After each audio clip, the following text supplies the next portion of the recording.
never surrender. Soon is one of the best tracers, I feel like, in this league. It's going to be Big Goose using the Valkyrie here. When we talk about the Valiant, it's about their aggressive engages. It's been a tremendous defense here from the Los Angeles Gladiators. And that was a good call from the LA Valiant. It's like playing chicken with the enemy, and that time Gladiators are going to have the dinner for free. Good start for LA. The action continues live from LA. It's day 9 of the Overwatch League regular season. Welcome back, everybody. I'm Chris Puckett, and I've got the full desk with me right now. We got Sideshow and Crumbs in the building, as well as our insider, Zoe, who just had an excellent interview with Ryu Jae-hong. Real quick, Zoe, thoughts on our last matchup? Oh, I was so happy to see Altering step up his game in the last matchup. They got so much out of every ult he pulled out, and that just, again, made me very hopeful for games we're going to see from Shanghai Dragons in the future. It's still stage 1. We're only halfway through it, and already we're seeing all of our teams improve. But real quick to catch everybody up, if you missed the first half of the show, we got some new rules in here. We switched up the map order. Hybrid, which was previously game number 4, is always game number 4. Escort, which was previously map 1, is now going to be seen at map number 4. That's going to help us avoid some of those ugly ties at the end of series. We should also catch you up on what you've missed so far today. It all started with the battle between San Francisco and London, the Spitfire, the first to climb to 5-0. And then we just witnessed the Shanghai Dragons take their second map of the regular season, looking much improved, but still a slightly bit inferior behind the Seoul Dynasty. It's now time to get in the match everybody in this building has been waiting for. You guys have been waiting for this squad. Get your shields up for the Los Angeles Gladiators. Remix leading the charge. The tanks followed up by the DPS, and this squad is currently sitting at 2-2 after last week's epic Game 5 comeback over the Philadelphia Fusion and a 4-0 loss at the hands of the New York XL. Yeah, but they were able to complete the first ever reverse sweep that we've seen in the Overwatch League. And in that win against Philadelphia Fusion, where they came back from 2-0 down, I feel like it was Asher and Hydration stepping up way beyond what we expected from them. Asher had an unreal performance. I think facilitated by the fact that they were playing 2 maps of control, map 3 and map 5. It really allowed the hidden potential of Asher and Hydration, their 2 DPS players they were running, to go wild there. But on this starting lineup, we're going to have Surefour going in, and he brings more hit scan to the table, which is going to be crucial for the first 2 points of Eichenwald. You've got the McCree that can be a great answer to the Pharah, and then when you go into that second point, a Widowmaker or a Soldier can make a world of difference to finish that point. Yeah, but you know, with Surefour in the lineup, I kind of expect him to go more passive and slow than when they have Hydration and Asher. But this passiveness, this slow playstyle is what cost them the first 2 maps going up against the Fusion. And let's face it, Valiant is definitely not known to be a team which sits back. We're going to see what they can do in this first map because they're going up against some stiff opponents from just around the corner. Give it up for our second team. It's the LA Valiant. Unko, the Frenchman, leading the charge here for the Valiant. Those are some beautiful wings in the background, and we should remind everybody just how this Valiant squad got to this point today. So many great games, but last week they had some tough opponents. They lost to the NYXL as well as London. So the question I have for you, Sideshow, is this squad still deserving to be considered a top 4 team in the Overwatch League? I think they definitely are. They look head and shoulders above all the teams that aren't undefeated at the moment. And they had an insanely close game that went to map 5 against London Spitfire, really pushed them to the limit. This is a really strong squad in terms of macro strategy. They're very clean with the fights they take. And for me, Soon is the standout player. He's performing so well. Soon gets to stand out. The guy that we get to see, not in every single game for the Valiant, that does stand out for me is agilities. When we go to the control point, Oasis, we have the Roadhog, and he also brings that Genji to the table that can just shred through a passive McCree and that kind of style of a Widowmaker that we might get to see from Surefour today. And you know, the Valiant, they posted a video on their official YouTube channel where Silkthread and Soon both kind of recapped the games we saw from them in week 2. Silkthread said that they played too linear. Soon agreed and mentioned that they made the right hero switches, but they didn't make it fast enough. And this is something they want to change in this matchup. Faster adjustments, that's what they need today. We'll see if they're able to get the job done. It's our 2 LA teams going toe-to-toe on the biggest stage in Overwatch. Sideshow, as the action kicks off, let's talk about how these squads compare, starting with the play styles. Yeah, in terms of the playstyles, we touched on it a little bit. LA Valiant, they're a very clean team. They like to take aggressive dives, particularly when Agilities is in the lineup. Very aggressive Genji player. They'll like to get up in your face and use the Dragon Blaze incredibly aggressively. But overall, he's well supported and they tend to work out pretty well. Over on Gladiators, they have a kind of similar style where they try and execute the dives, but they add in more kind of weird strategies to the mix. Hydration coming out on the Doomfist occasionally, so they're a team to look out for. Crumbs, both of these squads are coming at 2-2. Do you rank one higher than the other? Where do they stand right now in your power ranking? Exactly right. It's difficult to see which one is coming out on top because it's 2-2, but the reality is that the records have been telling the story for us. The LA Gladiators have lost 4-0 against the New York Excelsior and the Seoul Dynasty, when you have the Valiant that actually gave London a huge run for their money, taking them to a Game 5, and actually got to tie a game to the New York Excelsior. So I think that when you look into this matchup, it's the Valiant that comes out as a strong favorite. Zoe, the fans love you. You've been catering to them here in the Overwatch League. It's part of the gig. But as a woman of the people, let's make it official. Who are you siding with when it comes down to the battle for LA? Are you going Gladiators? Valiant, of course. I'm going Valiant. That was an easy one. But also, I, by the way, unofficially adopted Anko as well as soon during the Overwatch World Cup. So they're my boys, and I'm rooting for them. Cheering on your adopted Frenchman. I understand it. Who else is out here cheering on the Gladiators in this battle? And who here is cheering on our team in green, the Valiant? Are you guys ready to get this started? This showdown begins as we send it backstage. Monty, Doa, take it away. Thank you, Puckett. We are ready to get things going here. It is the Battle of Los Angeles, LA Gladiators versus LA Valiant. I am psyched, man. I'm happy to be casting the Battle of Los Angeles. Yeah. We can be the guerrilla radio for the Rage Against the Machine, We can. right? That is absolutely You remember your Rage Against the Machine lyrics, Stoa? Vaguely, yeah. So I'll start, you finish, okay? Lights out, guerrilla radio. Turn that loud noise up. I think that's exactly how it went. Nice cover. It rhymes very well. That's right. Hey, Prophet's got all the objectionable things covered today, so it's, I'll let him have that. We are going to Eichenwald, guys. Remember, we've swapped the map order up a bit, so Hybrid will be the first way to go this time around, and the Gladiators will be on the attack first.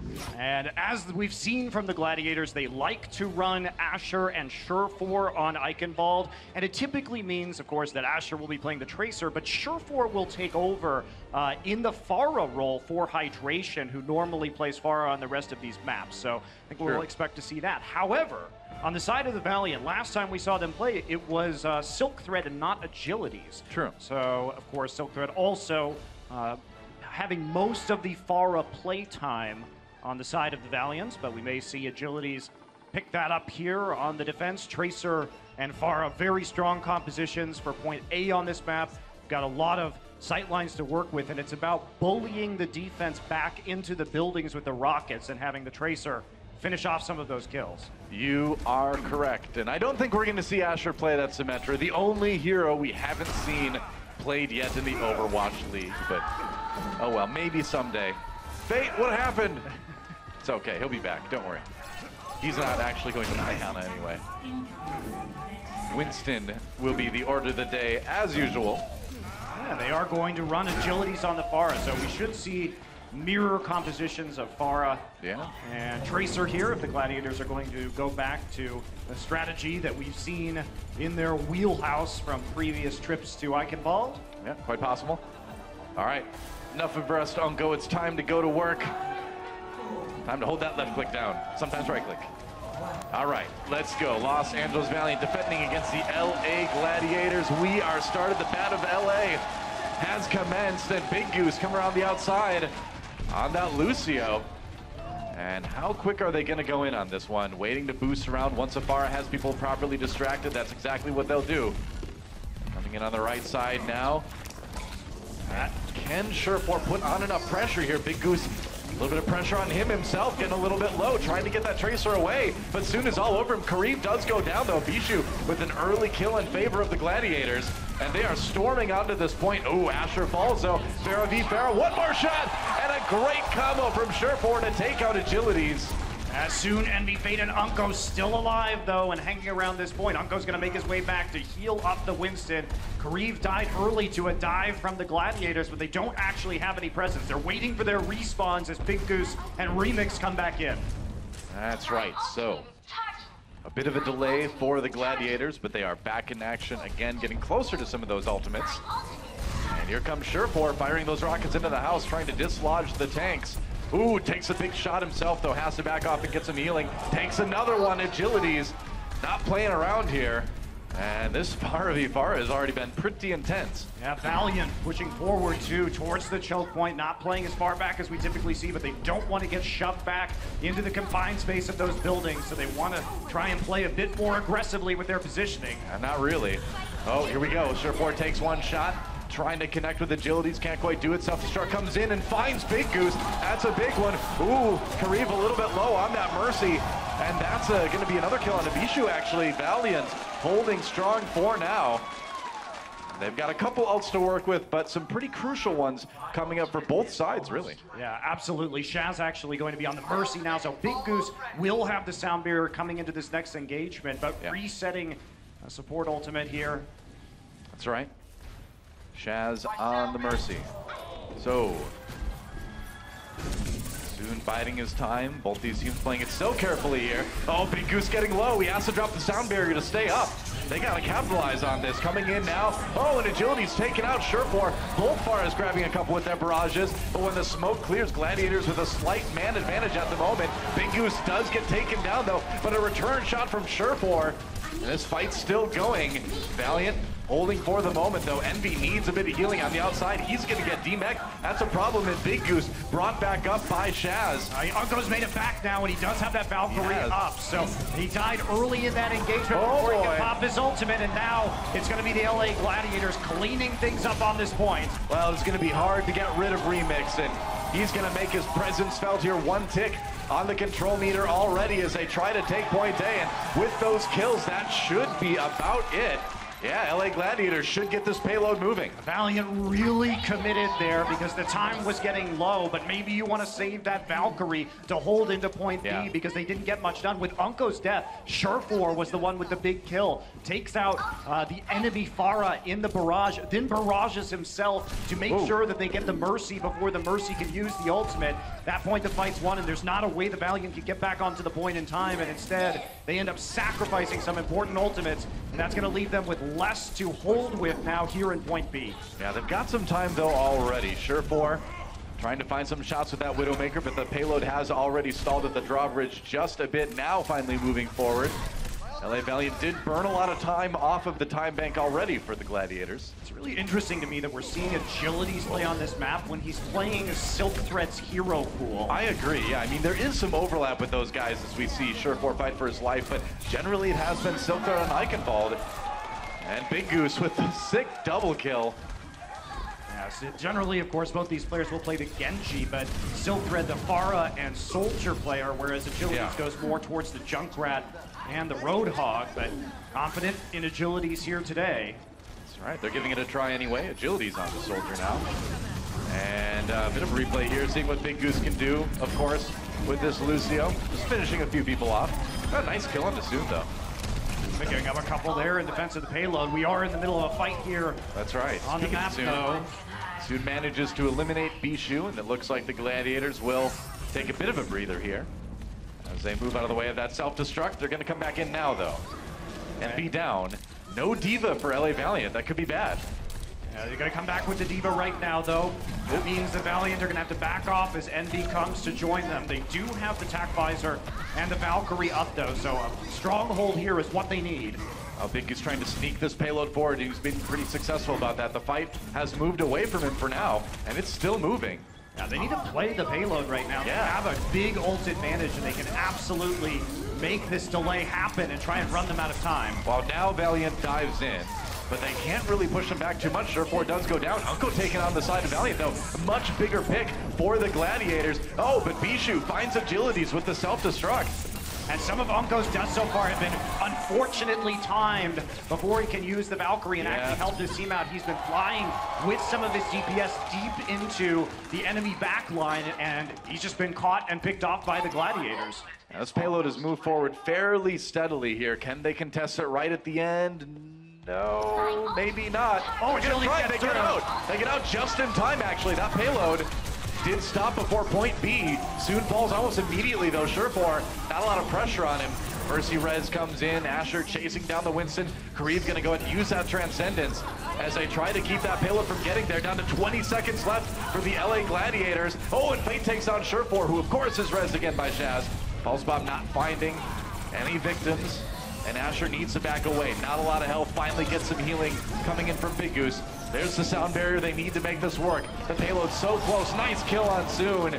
Can they get the payload there though? Big Goose trying to keep people away, but now Unko, ooh, Big Goose came back for the kill. He's been a hero on this Lucio, but they need a little bit more, and they may have gotten it with that kill onto Fate. Asher does fall though, and it's getting so hard to dislodge Valiant. Self-destruct coming in, Envy gets back in the mech for just a moment, but he's not gonna last. And that's gonna be the finish of this push, Doa. I think it may be. Yeah, they're gonna get it there. Yeah, they get it there, and that means a minute and a half left for them to keep on pushing here. And again, Valiant are sort of falling apart at the last second on point A. Some crucial deaths around that Valkyrie. The Gladiators are focusing down the Mercy at the right time, and again here on point B. Yeah. So a lot of payload movement given up as a result of not having that Valkyrie on the battlefield when it's ready to be used. Well, the Valiant just look a bit scattered in their defense, right? They're not really moving as a cohesive unit. The communication looks a little bit off right now, and they paid for it all the way through point B. The nice thing for them is that they did buy enough time to force it into OT. So as Remix dives in, he doesn't have a lot of support. He's going to get taken down immediately by Soon. A little bit of revenge coming in, a little bit of rezzing as well. And will it be enough? Shaz with the big Valkyrie, but here comes the Dragon Blade for Agilities. No more reses. Oh, but it doesn't matter because Agilities is the one who falls. Transcendence a bit late for LA, and they are relying on the respawns now. Yeah, they definitely are, Doa. And Surefour is going to try and stop that with a Riptire, looking for targets. He's going to find one. Unko walking right into it. That's right, one last sound barrier for Big Goose to try to push this one all the rest of the way through. 10 seconds left on attack here as the Gladiators get closer and closer. Kareem loses a Kareem with a sliver of health. He had to be down to like 10 there, and Valiant, they've got an opportunity to maybe, just maybe, hold it. Fate does die courtesy to a lot of damage from that Pulse Bomb. And have they done enough? I'm not sure. Oh, Envy with the whole hog now. That might be what it takes, but Big Goose standing strong. They'll do it! They'll do it! Oh, what Agility. a round to start with. Agility's dashed forward at the off the cart right as Envy died. And wow. That blink means that the map gets finished. Gladiators punishing some of the positional errors of the Valiant, and that's been the story of the Gladiators so far as a team. They may not have the standout individual performances, but their teamwork has been solid since this Overwatch League began. Oh, absolutely. I mean, it's been impressive what the Gladiators have been able to put together over the last couple weeks, in that they have had DPS players that have certainly had star moments, but haven't had a consistently high showing like we've seen from a lot of other DPS players in the league. They've relied a lot on Bishu and on their supports, but man, Surefour, the other DPS, Asher, certainly coming to play today.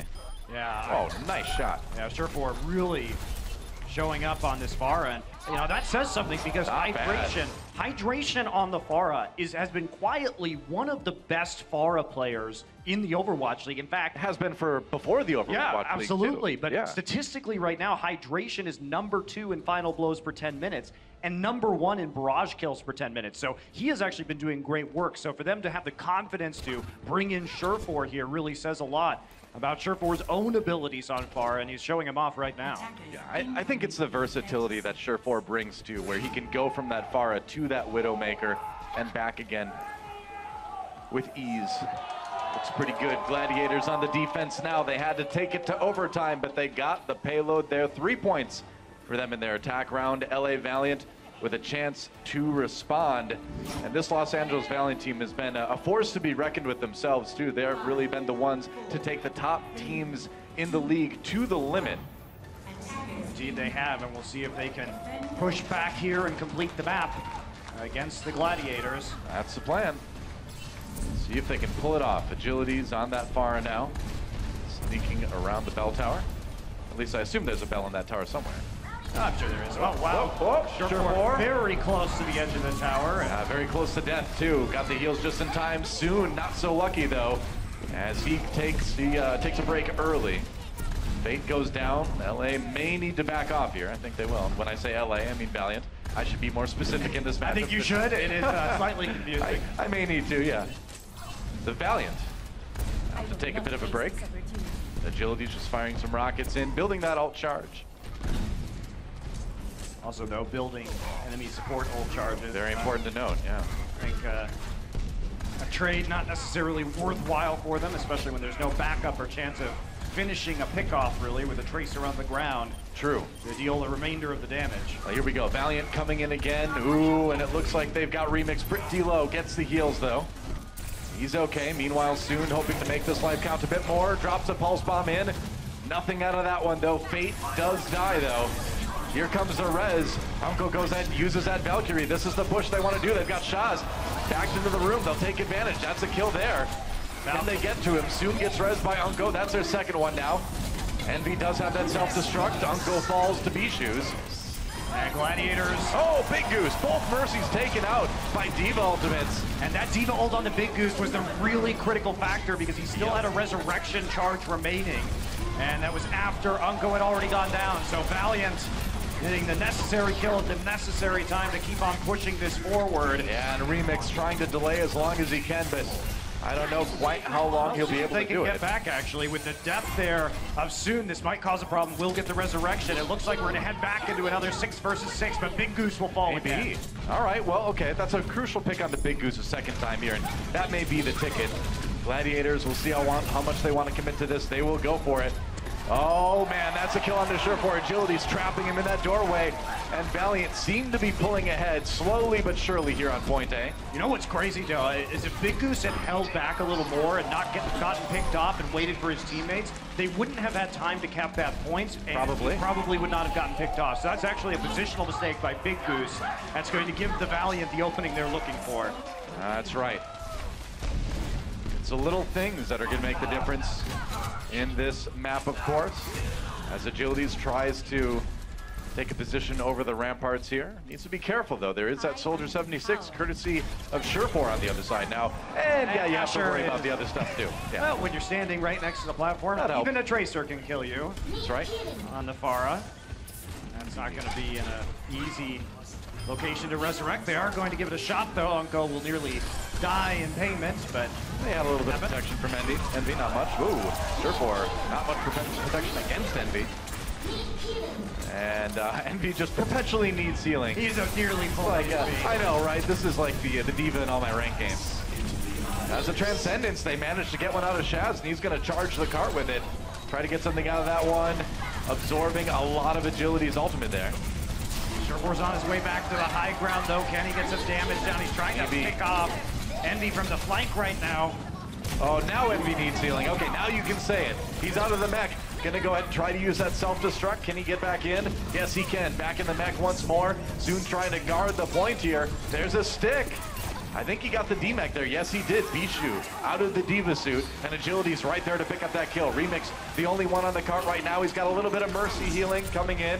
Big Goose did use the Valkyrie, but not a lot of team left. Comes in for the res onto Winston, delaying long enough, especially with that Primal Rage for maybe the rest of the Gladiators to get back. I mean, this is actually very good stall from the Gladiators. Not bad. Remix was resurrected, got the healing from Big Goose, and then popped the Primal Rage. Look at this, down to 2 minutes already, and they still have to cross this bridge. Yeah, Unco falling. There goes Agilities, and this may already be a bit of a hold for Gladiators. Once more, goodbye Bishu. Finally managing to push the Gladiators back and towards their own spawn. They will have to wait for it now. Oh, Soldier has him in his sights. Soon actually just gonna die. He had no protection there in the front line. No, and Envy has to back away too, so the payload left on its own. As the Valiant regroup one more time. 1:30 or so left on the clock here in their attack run. Agility's gonna be looking for a chance to use that Dragon Blade, and Shaz You're hoping to get the Transcendence up before he can pull out that ability. Couple ultimates up for use, but Gladiator's very close to their support ults as well. Could be a problem for Valiant. Shaz. Oh, here comes the Dragon Blade. Agility's low health, trying to find some victims here. Gets Big Goose, looking for a bit more. Can't chase down Surefour, though. He's going to back up again. Ishu up on the high ground. DMAC one more time, and this is certainly going all Valiant's ways. Everybody lined up in those corridors for That the helped. Genji resets off the Dragon Blade. Makes it an easy cleanup there. Unko did have to use the bounce, so Gladiators still have an opportunity to make sure their opponents do not reach that third point. They're going to try now with the Transcendence. They're really committing to this. No kidding, man. Using everything they've got, but everybody on the payload. Surefour on the Reaper, but he gets taken out. Rezzed again immediately, though. Kareev down, and I think the Valiant may be in a little bit of trouble here. Depends on what they can do with this Primal Rage from Fate. And the answer is not too much.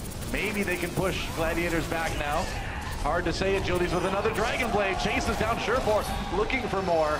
Whoa, gotta be careful. Gotta go fast. There's a Pulse Bomb. Can he get away? He can. Asher not so lucky, though. Soon gets a kill on that side, and somebody needs to get back to this payload. That's actually a great hold by the Gladiators. Thanks to Surefour switching to the Reaper. He's clearing everybody out of the cart right now, and maybe the Gladiators have done it. NVD Mech, they need to get somebody else there. Agility's coming in on the Genji, but he's alone. Now here comes Fate, gets there just in time to keep OT going. But again, on his own, the OT bar ticking away, and the Gladiators have won map one. Eichenwald is theirs. What a great hero switch from Surefour at the end of that. So the Gladiators knew they had that support ult advantage, and as long as they could stick to the payload, that was going to be enough to push out the rest of that time. It's risky when you commit towards the end of a point like that, but if you have the Reaper there and you know they're going to have to fight you close range, and you know you've got all this healing coming in, why not go for it? Great strategic change from the Gladiators. And a shocker in our first map here, the Gladiators shields up as they came into the arena. And the shield certainly doing the trick on Eichenwald. We'll be back for map at number 2 right after this.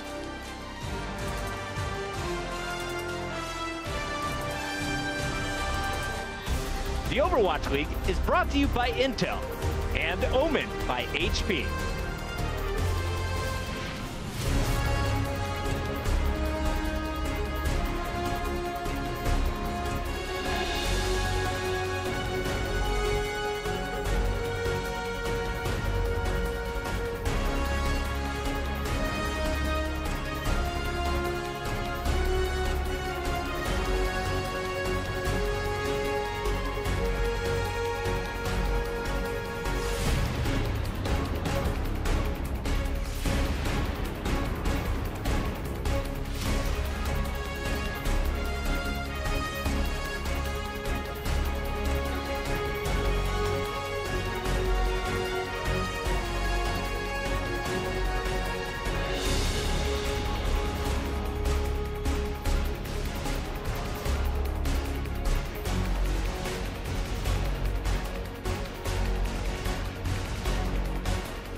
starts with the battle for LA. The Valiant taking on the Gladiators. This is a rivalry we are looking forward to developing.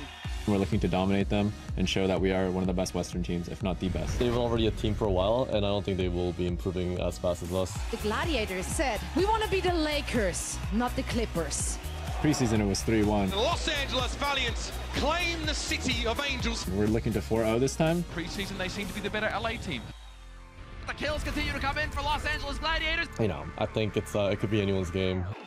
And the Gladiators stand tall on home turf. For Overwatch League to be hosted in LA for the first season, it's great for us because we have a lot more fans cheering us on during the games. The home field advantage really kind of shows with all the cheering in the crowd, and I know some of my teammates and myself definitely get amped up. Shields up! It is the hometown heroes, the Los Angeles Valiant. Have a great 2-0 week. Now they go up against two of the harder teams in the league. We faced off against the better teams now. We know we can go tiptoe with them. We're really close games with them. They go down 0-2 at the beginning of this series and then win the following 3 maps. What's up, front of you guys? With a lot more practice on our shoulders, I think we'll be able to put a better match against them. There's a big line in the sand that divides Los Angeles right now. May the best team win. Good luck. You'll probably need it. Is sure to be an absolute rip snorter. Oh, the battle for Los Angeles already off to a great start for the Gladiators. As you can see, unfortunately, that's probably the only Symmetra we're going to see in this match, but hey. It's not even a Gladiator skin Symmetra either. It's purple enough, It's sort purple of. enough. I don't know. It's close enough. What do you Still want? looking good. You just can't please Monte Cristo, You can't. guys. You just, no matter how hard you try. Perpetual disappointment is my mode of being. Story of my life, right? Oh, well. We got a sub, guys. Hydration coming in, subbing in for Asher here on map number 2. We are going to Horizon Lunar Colony, and we will see if the Gladiators can make it a 2-0 lead or the Valiant can tie things up here on our Assault map. Yeah, should be interesting to see how this one plays out. We've seen some dive compositions from the Gladiators when they play here on Horizon, and with bringing Hydration back in with Surefour, might mean Surefour flexes over to that Tracer. He has been the sort of centerpiece of the DPS of the Gladiators lineup these days with Hydration. And of course, Asher filling in as necessary. So, I mean, interesting that he plays the Pharah when Hydration is not in, and then the Tracer when Asher isn't in. Sure. Well, what do you make of him being put in for this map specifically? I think, well, we'll wait and see. The last time they were playing a lot of Soldier Tracer on this map, so I think we might see that. Surefour also was playing the Sombra on defense to get the health packs hacked and prevent any kind of health pack attack from a Sombra on A. You gotta hack the health pack to prevent the health pack attack. It's really important, though. You can't underestimate that. Bring it back. Right. Don't give him any slack. I won't, and I don't think the Valiant will either. That's right. Valiant down, but certainly not out. This has been a very, very strong looking team, and as we have this pause here, we'll think more about that. The Valiant, wow, in their last match, taking it to the very, very end against London Spitfire, and if they can do that against that team, you'd think these guys are in for some pretty great stuff down the road.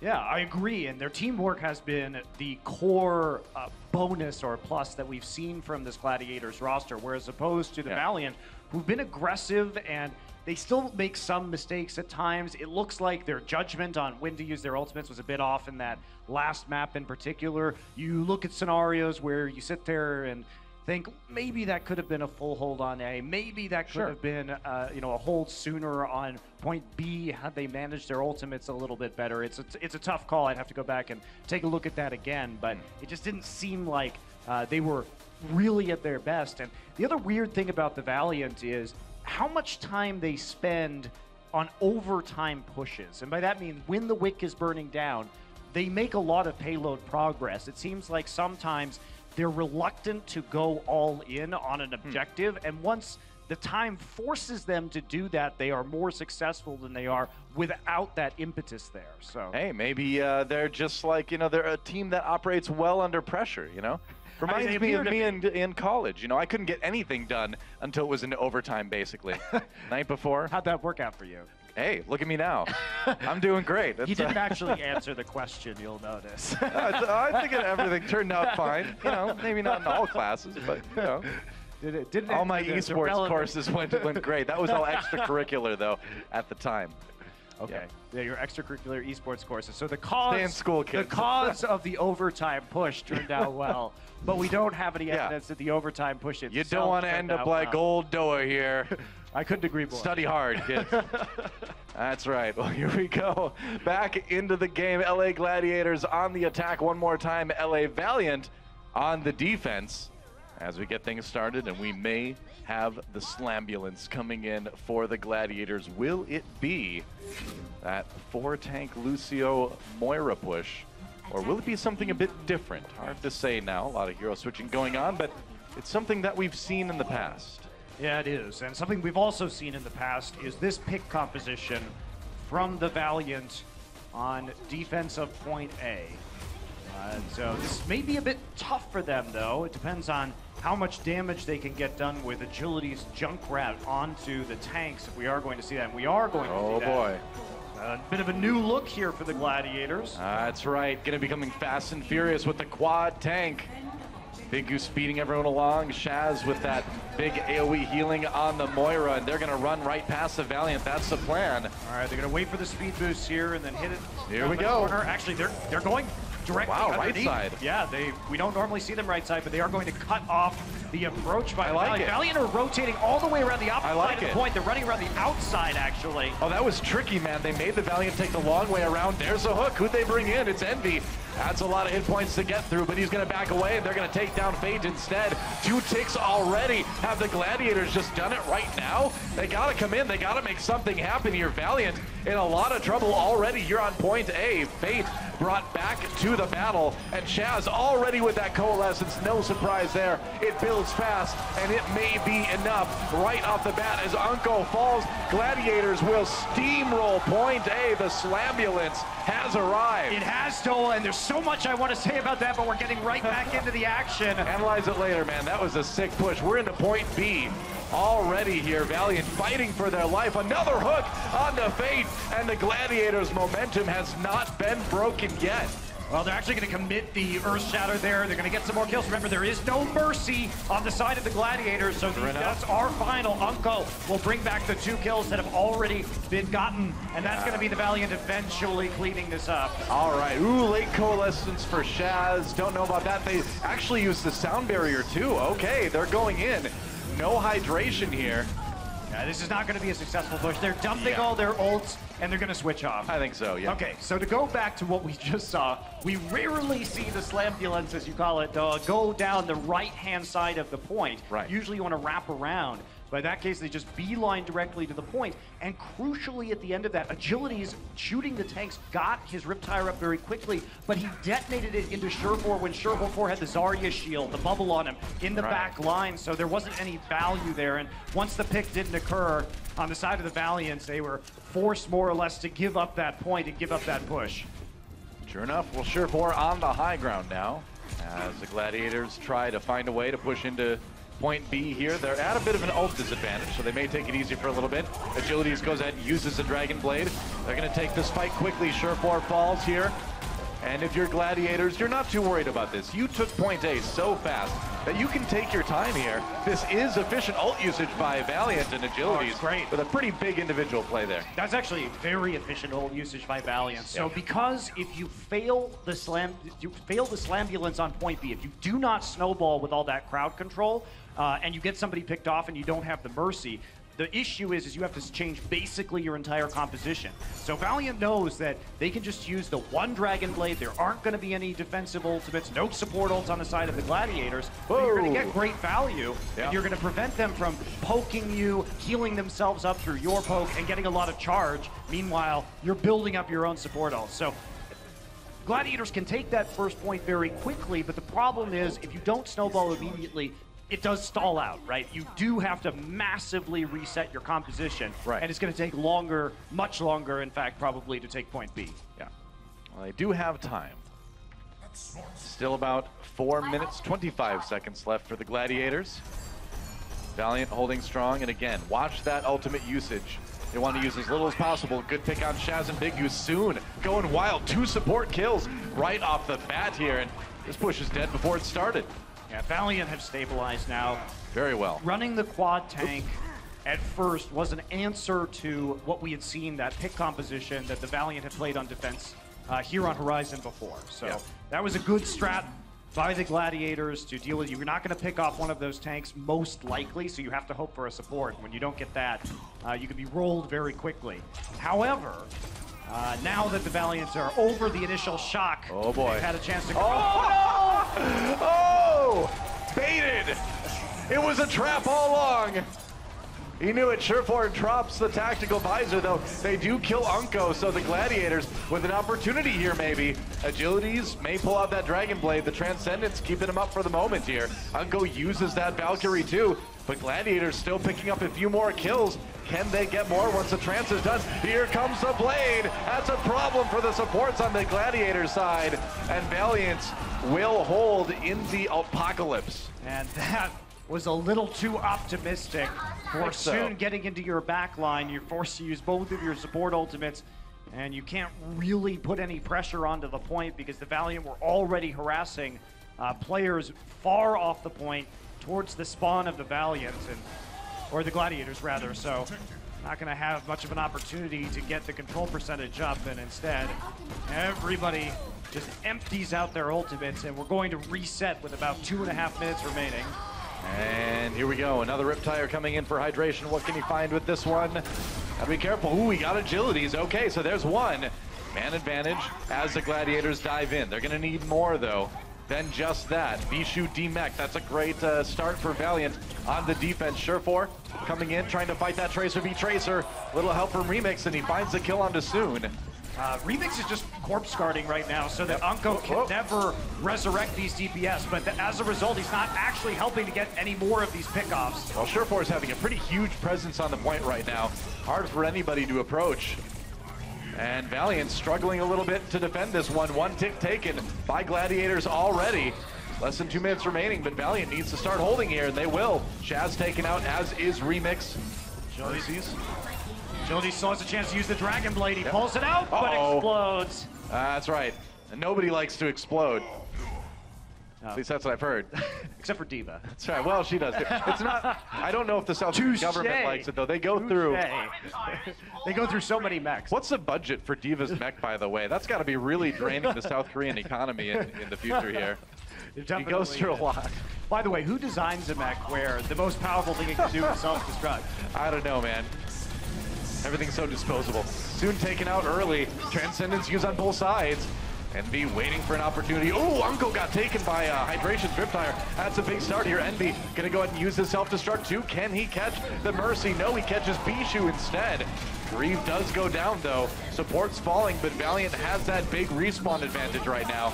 Bishu's gonna get back in his mech though after he's resurrected, but that doesn't mean much, as of course the spawns are already coming in. Grieve over on the Widowmaker now. Yeah, and we're less than a minute now for Gladiators' attack. Oh, but they finally find the kills to get the control percent building. That is 2. Can they get it all the way? Valiant needs to get on the point in a hurry. Here comes Agilities from the back. They're gonna try to defend. Unko falls too, and the Gladiators will finish with 37 seconds remaining. It wasn't the close, quick snowball that they would have liked after having decisively won on point A, but they do complete it with some time left in the bank, and that will put the onus now on the Valiant to come back and cap both points. Yeah, it's something, you know? Oh, it's definitely, they'll be feeling just fine about that. Sure. It's really hard. It is feast or famine if you're going to run the quad tank on A. They know that. They eventually adapted to it, and finally, when all supports were down, got the crucial kills on the point to go ahead and take it over and force those trickle respawns to come through. Yeah. And now we're going to flip it up. Valiant will be attacking Gladiators on the defense. And as we can see from our screen, Monty, Unko already hovering over that Sombra, maybe one of those trickier health pack hack attacks. It will be, we but see sometimes. Yeah, the thing is, Surefour also potentially going to be going for this Sombra on the defense. And right. That's a look that we've seen from the Gladiators previously, and Unko will have to switch off that Sombra immediately because he's not going to get the mega health pack or the mini health pack close to the point. Yeah, you're going to get there, see that it's already been hacked, and have to make a switch. Yeah, have to go back. You will be sad. That's right. Otherwise, though, hydration on the Junkrat to control the points from any back cappers, and then some high mobility tanks in the Winston and Diva to respond to either flank. They're not going to have a lot of damage, though, if hydration goes down with one of their DPSs on the Sombra. Well, that is the risk with running this defensive Sombra. Turned into Elmer Fudd for a second there. Wanting the Sombra. Always a danger when you... Nobody knows who Elmer Fudd is anymore. It's true. Technically, that was before our time. That's true. It's still on TV at least when we were but we lads. Here comes Valiant now on the attack, and Unko, like you mentioned, about to be a bit disappointed as the health packs have already been hacked. So you'll notice, though... Oh, actually... Will he go for it? He's like, oh, all right. Time to go back. Yes, it is time to go back. Yeah. Translocator gets him into position. Going to use that again just to turn back to the spawn. So that's already a nice little delay for Gladiators. Sure. You know, making that call, forcing the first attack from Valiant to wait this long, pretty decent. Yeah, absolutely, and also going to build up some of your EMPs. Sure, we're already at 30% thanks to the poking that's been going on in the interim. Same for agilities, however. Yep. Agility's down to 16 HP. Ooh, close call, but he gets the heals. Get the heals, but how are they poking forward? They're trying to take the high ground directly in front of the point, but everybody backed off on the side of the Gladiators towards the mini health pack. So Fate's gonna jump in. Oh, Agility's coming through. Fate soon go down.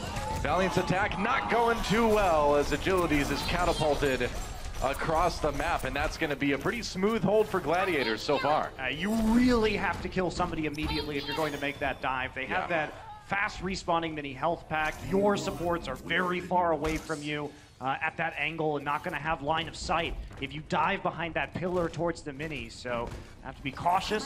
Now Gladiator's going to push forward just a little bit more. Sherpor is taking this time to go back and actually check outside. As soon as it's outside in outer space right now.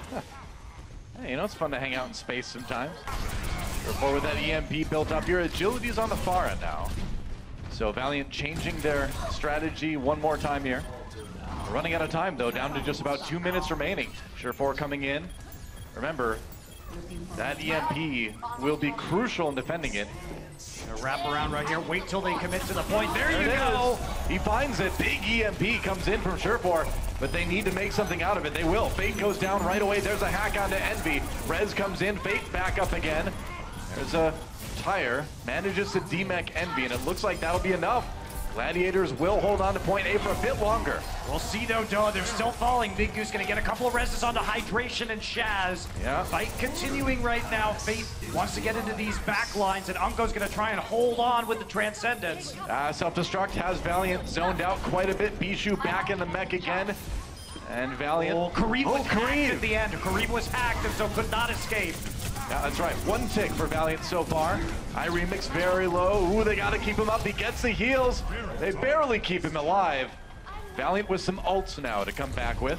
Gladiators playing onto this point very well so far, and Valiant are going to be in big trouble. Take a look at this replay with Hydration. Just no pressure. Kareem was hacked, so he couldn't actually get out of there with any efficiency. Yep. Oh, hey, and a random grenade takes out Unko too. That always feels good. All right, Agility's now on the Farah, just trying to get some presence on the point, knock people off of it, but Sherpor is going to find Unko in the back line with the help of Remix. Yeah, that's right.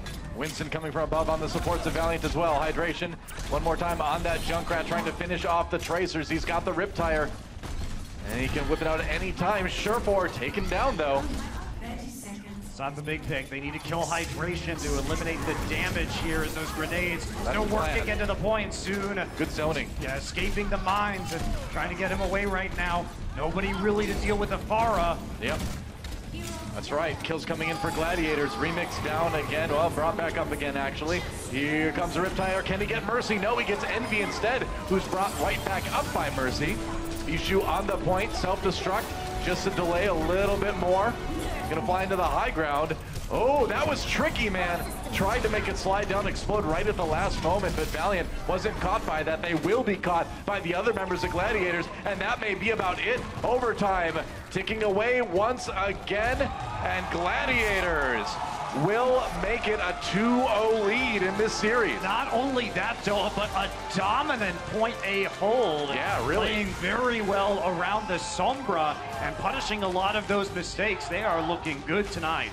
Absolutely. I mean, I'm so happy that this is the strongest we've seen the Gladiators look all season long. We knew they needed to step it up to be competitive with Valiant, and they're doing more than being competitive.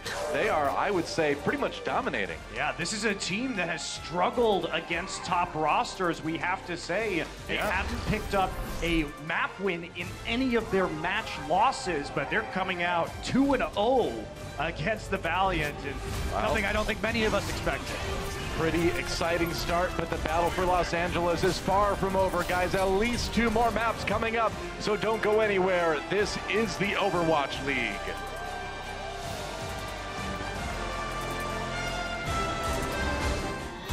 The Overwatch League is brought to you by Intel and Omen by HP.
So far, the battle for LA is a bit one-sided. It's our purple squad with the shields up. How you guys doing out there? You enjoying the show?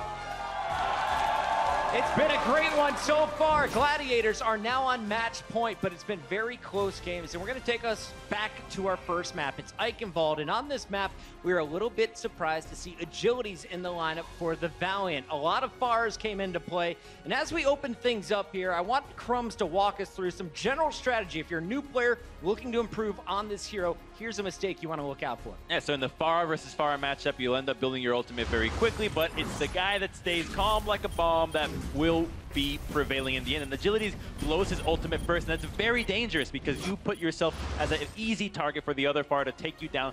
Just like that happened. You take down the other Pharah, you pop your ultimate onto the Mercy, and now you've won the fight. So in that matchup, it's kind of like Genji versus Zen's Transcendence. You're both trying to hold the ultimate. Whoever uses it first tends to not be happy with the outcome. And you could pop it early as long as you have some help, but as you saw in that clip, pretty easy kills for Surefour to clean up. Let's go through some of the general highlights here because both teams were playing really well. Great plays back and forth. We'll start off with Surefour, a little closer look of exactly how he used his barrage. This opened things up for the Gladiators, but as the game played out, Sideshow, what were you looking out for from both squads? Well, for the Los Angeles Valiant, I had a lot of question marks coming into this one. For example, why were Kariv and Unko kind of switching their roles around and Kariv playing the Zen? Why did they have Agilities in when he seemed to be playing over the top of Silk Thread's hero pool, playing some of that Soldier 76, playing the Pharah? So there were question marks for me about the Valiant, but Gladiators just played their game and came out and looked phenomenal. Yeah, some of the question marks for the Gladiators were Surefour. What is his champion pool going to look like? Well, you know he has Pharah for the first point. Widowmaker came out in the second one. But when it came down to the defense of Eichenwald, his Reaper switch, I think, was so pivotal to actually holding that point. In that choke, that final point, you typically see that the attacking team has to go for a Widowmaker themselves. They chose not to. They chose to fight up front, and the Reaper paid dividends. We are going to look at that defensive hold from the Gladiators in just a moment, but first we have to show you how they finished off their attack. They were able to get all 3 points in Sideshow. It was looking pretty dire. LA was looking like they're going to be able to lock down the second and then eventually the third and final point. What were the Gladiators able to do to overpower? Yeah, so Valiant are running this Roadhog Orisa defense on the third stage of Eichenwald, and we've got a replay here that shows a Mercy play coming out from Shaz, and this is the deep dive. I want you to watch how deep Remix goes to save all of this space. Look at him, he's just diving way in. He's obviously going to die, but it doesn't matter because Shaz has got the Valkyrie. He's going to come in, and with these double reses, you know, sometimes you want to use your Resurrects and the Valkyries to give yourself an advantage in the fight, a player advantage. You want to res it up so that you're 5v4. Here, this is them using their Valkyrie to get a positional advantage. You've got the guys diving in really deep so that the Orisa and the Roadhog have to turn around. And then you're resing them back up, so it's an even 6v6 fight. And you've used your Valkyrie just to buy a huge amount of space and distraction. So I thought that was really intelligent play coming out at the end because it ruined Valiant's strategy completely. It's important to note as well that the clock was already ticking, right? They barely got that point at the end. So even if that play fails, it's the right call because you don't know if you're going to get the point all the way, but you just need to push that as much as possible. Create that space with all your ultimates, and you might not get 3 points, but you get that payload darn close, and that's going to make a difference if the Valiant is able to actually get close to 3 themselves. Normally we see Shaz on Zenyatta. It seemed his Mercy play worked out pretty well there for the Gladiators. In our next clip, this is your insights brought to you, powered by Intel. Sideshow, go ahead and break it down. This is the Gladiators, not on the attack, but defense this time. That's absolutely right. And so what I want to highlight for you, first of all, is that Big Goose has his Valkyrie, whereas Unko does not. Unko had something of a questionable pop of the Valkyrie earlier on in the fight beforehand, and so Los Angeles Gladiators, as Monty was saying, have this double support ultimate advantage, although Kariv has his own. So I want you to watch what happens here. Soon is trying to get a pulse bomb onto Shaz as he comes out the door. Kind of sticks it on the floor, but Shaz is out here. He's able to block with the Transcendence because he's invincible, even though Envy's put his self-destruct on the cart. And as everybody comes out here, they're using this Reaper. Now, the next thing to note that I'm just going to pause the play for you and watch what happens here. Asher uses this distraction to come out and get this pick onto Kariv. They know that Kariv has the Transcendence. That's the only thing really that can save Valiant in this fight. So while all this scrappy chaos is going around the card with Primal Rages being popped off by Fate, you see Asher, he darts towards the backline and instantly picks Kariv. It only takes him 2 clips. Now, I'm going to pause this again, and you'll see that Unko comes out here and goes all the way to the backline and has to sit all the way super passive here because he doesn't have the Valkyrie up, so he doesn't get these instant resurrects. And he needs Kariv to come back up in the fight because, as you see, he has that Transcendence. So this setup means that Unko has to fly really far back.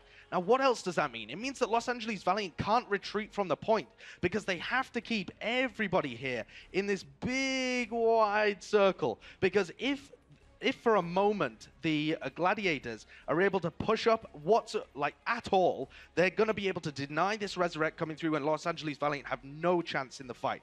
So Unko needs his tanks to be playing really far forwards, and he has to play really far back. But unfortunately, this means that even though he gets the res on Kariv, too much damage has already been done. Envy gets demeched, Agilities gets no value with this Dragon Blade that's about to come through, and so even though there's a Transcendence happening on the fight, the Gladiators have played it so well with this Reaper pick and getting that crucial pick onto Kariv that there's nothing that they can do to save that fight. Incredible stuff there. That is your insights powered by Intel. Give it up for Sideshow. Excellent breakdown. Everyone gives credit to the Reaper. That couldn't have happened without Asher in the mix as well. Gladiators get the first map. Eichenwald now in the books. Let's take it to our second map. As we saw Horizon Lunar Colony, it was an incredible fast break coming from the quad tanks of the Gladiators on the attack. This is just a nearly immaculate quad tank from the Gladiators. They recognized that the Valiant was set up on the right. They went right under and get on the point immediately. And all it takes is just time here. They were very patient with their abilities. And most of all, you have Shaz being very close to his tank line. That's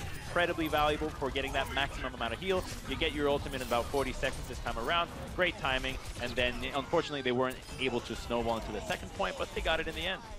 And Valiant weren't able even to capture the first point. So let's talk a little bit about the differences we saw on the attack.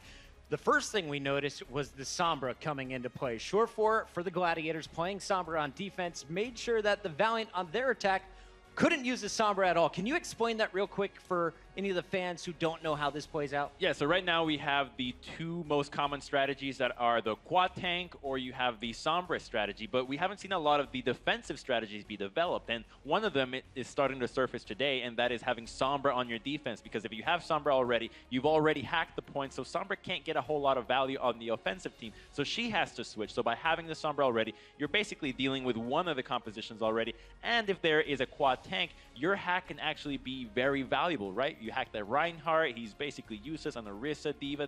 All these tank heroes don't do a whole lot if they're in that situation. And Surefour actually ended up hacking 13 players. 13 players on 1 point.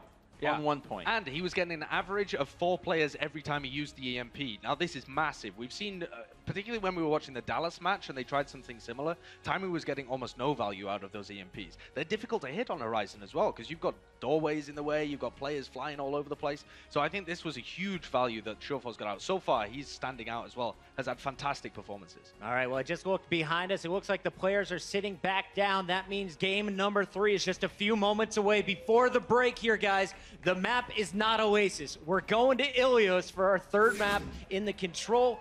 Let's talk about how the Valiant gets back in this series. What do you need to see in map 3?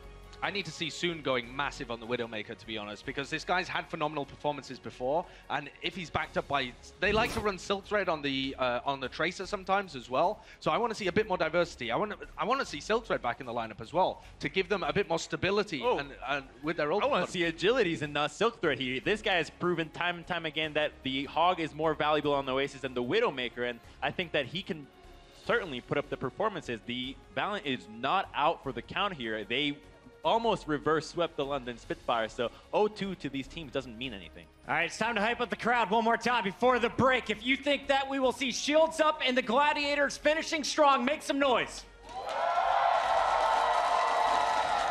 Who sees this one going to a game 5 here in the venue?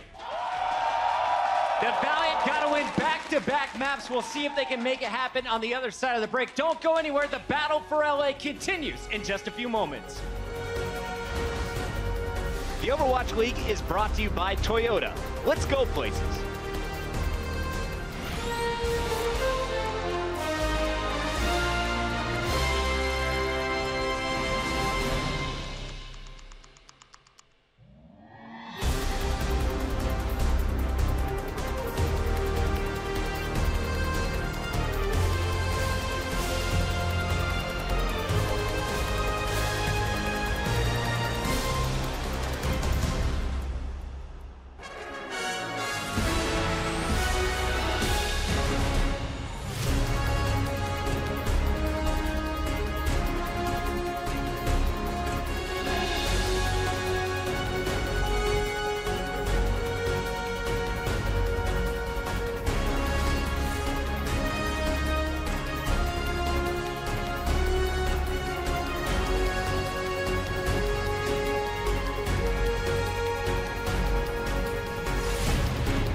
never surrender. Soon is one of the best tracers, I feel like, in this league. It's going to be Big Goose using the Valkyrie here. When we talk about the Valiant, it's about their aggressive engages. It's been a tremendous defense here from the Los Angeles Gladiators. And that was a good call from the LA Valiant. It's like playing chicken with the enemy, and that time Gladiators are going to have the dinner for free. Good start for LA.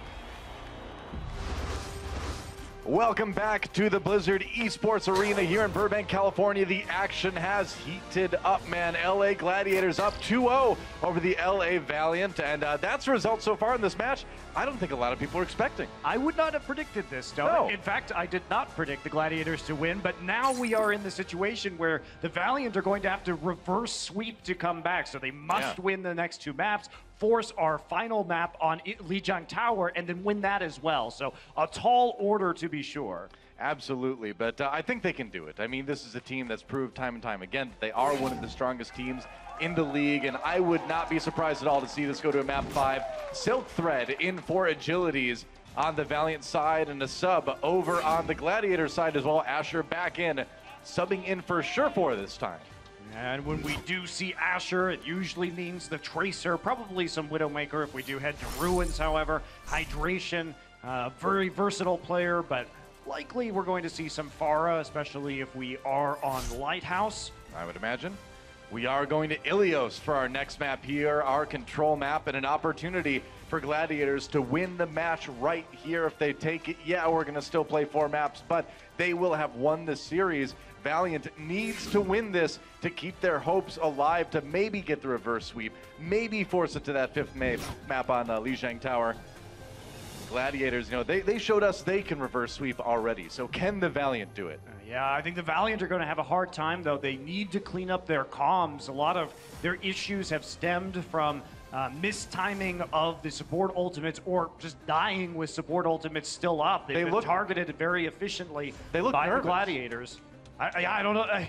they look nervous. It's not something we're used to seeing, but for a team that normally has a lot of tight play, to suddenly have the issues that they're having today, one does wonder.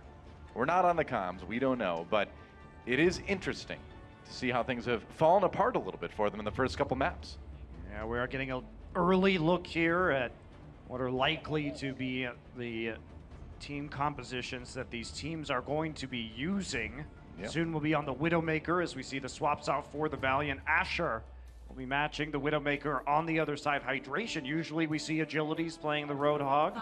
Or, I mean, we don't see anybody actually playing the Roadhog on the side of the Gladiators, so going to be making a change. I like it. All right, there's a last-minute swap to Mercy for Big Goose. Asher on that Widowmaker. We'll see what he can get done against Soon, who is a deadly opponent in his own right on the Widow. You want to run these triple tanks, though. You have to get on the point and force the opponent to fight into you. They're taking a lot of damage up front, though, and they can't get on the point. It's Valiant in control of it right now. Where Soon, jetting across there. Avoided the shot for Asher for the moment here. Gotta be careful, though. Point is unlocked. Roadhog back in for just a second. Hydration needing to be careful here. Asher going up high, looking for the kills, not finding the shot though. NB mech, and now Asher under pressure. Silk Thread on top of him with that Tracer. Backs off for the moment. Ooh. And Asher isn't quite finding these shots. I don't know about this Widow so far. They're going to bring Hydration back up, but this is an awkward composition for the Gladiators. It is. They are not on the point. Trying to force themselves back on is extremely difficult. Yeah, and the Valiant just kind of roll right through this one. Soon with a very, very quick Widow ult, and they're going to take this point and put themselves in good position to hold it for a while. Yeah, they are. Hydration is going to stick for the Roadhog right now. Does have 99% towards the whole hog, but again, the recap is what's going to be tricky. Yep. So many routes for the Tracer to use to flank behind on this point, and the slow-moving comp to actually get any kind of foothold further forward. Asher going to be using Infrasight late here. Yep. Get it back out. Ooh, Shaz falls early. The dive from Valiant is real. And now the whole hog from Hydration, but not getting a whole lot done with it. The percent's still building for Valiant. Soon fighting for his life. Karib helps him take down Remix, and now they're back to the point. They're trying to stop Gladiators from taking it. The tanks are there, though, and there's a Transcendence. D.Va pops that self-destruct. Big Goose down early, though. Karib finds the headshot somehow, some way. Now Envy in a little bit of trouble on the point, but not as much trouble as Hydration is in, and the Valiant will hold strong. This Roadhog has not done anything so far. It hasn't been effective against what the Valiant are showing, and they need to make some changes. Silk Thread onto the Tracer right now. We'll see what he can do on this particular hero. Yeah, Soon goes ahead and uses his Widowmaker ultimate. They've got a good view on where the Gladiators are right now. They're really, Gladiators just very stubborn about this composition. Oh, there's a single dive, actually. Remix goes in by himself. Asher does fall, though. Valiant gets that kill right off the bat. Hydration getting very, very low. A little bit of damage blocking from Bijou. They're going to need more hydration. Pops a whole hog. Remix is low, though. They need to get some serious healing on these tanks right now, but they're all bottled up in that room, finally escaping. But there's the Silk Thread. Big Goose. Nice bomb there. Good pick by Silk Thread to give the Valiant a big advantage in this fight. Unko does die to Bijou, though, but Soon there with the cleanup on the Widowmaker. We're into OT already. This could be a very quick point for Valiant, and it looks like that's exactly what it's going to be. Ruins goes to Valiant. We've seen Soon dominate on this map before, and there was no way to stop him on the Widowmaker. They tried to send a tank line back there, but when the Winston dove in, he was able to kill that Winston with the help of the Zenyatta. So not sure exactly what the plan was there for the Gladiators. They couldn't apply pressure to Soon's Widowmaker. Yeah. So as we move towards point 2 here on Ilios, which will be well, I think we need to see the Gladiators go back to the basics, go back to what they've proven they can be good at. Well, that's going to be Hydration on the far. I alluded to this earlier, but right now Hydration has had quietly an extremely good performance on Pharah in this league. He's played a lot of Pharah, #2 in final blows per 10 minutes and #1 in barrage kills per 10 minutes. So there, he's by far the most efficient player by using that Pharah ultimate, and we're going to see it here. Interesting. Kariv on the Lucio now, too. They're going to go for some big boops, I guess, into the well. We'll see if he can find any. Pharah v Pharah, though, in the meantime. And both teams using that Lucio this time around. We are going to have mirror compositions coming out. Silk Thread trying to control the zones right now as the Gladiators jumping forward. They are driving the Valiant back slowly off the point. That's right. Valiant going back now to try to prevent them from taking it. Gladiators so close, and they will get the control percent building early. Gladiators with the edge so far.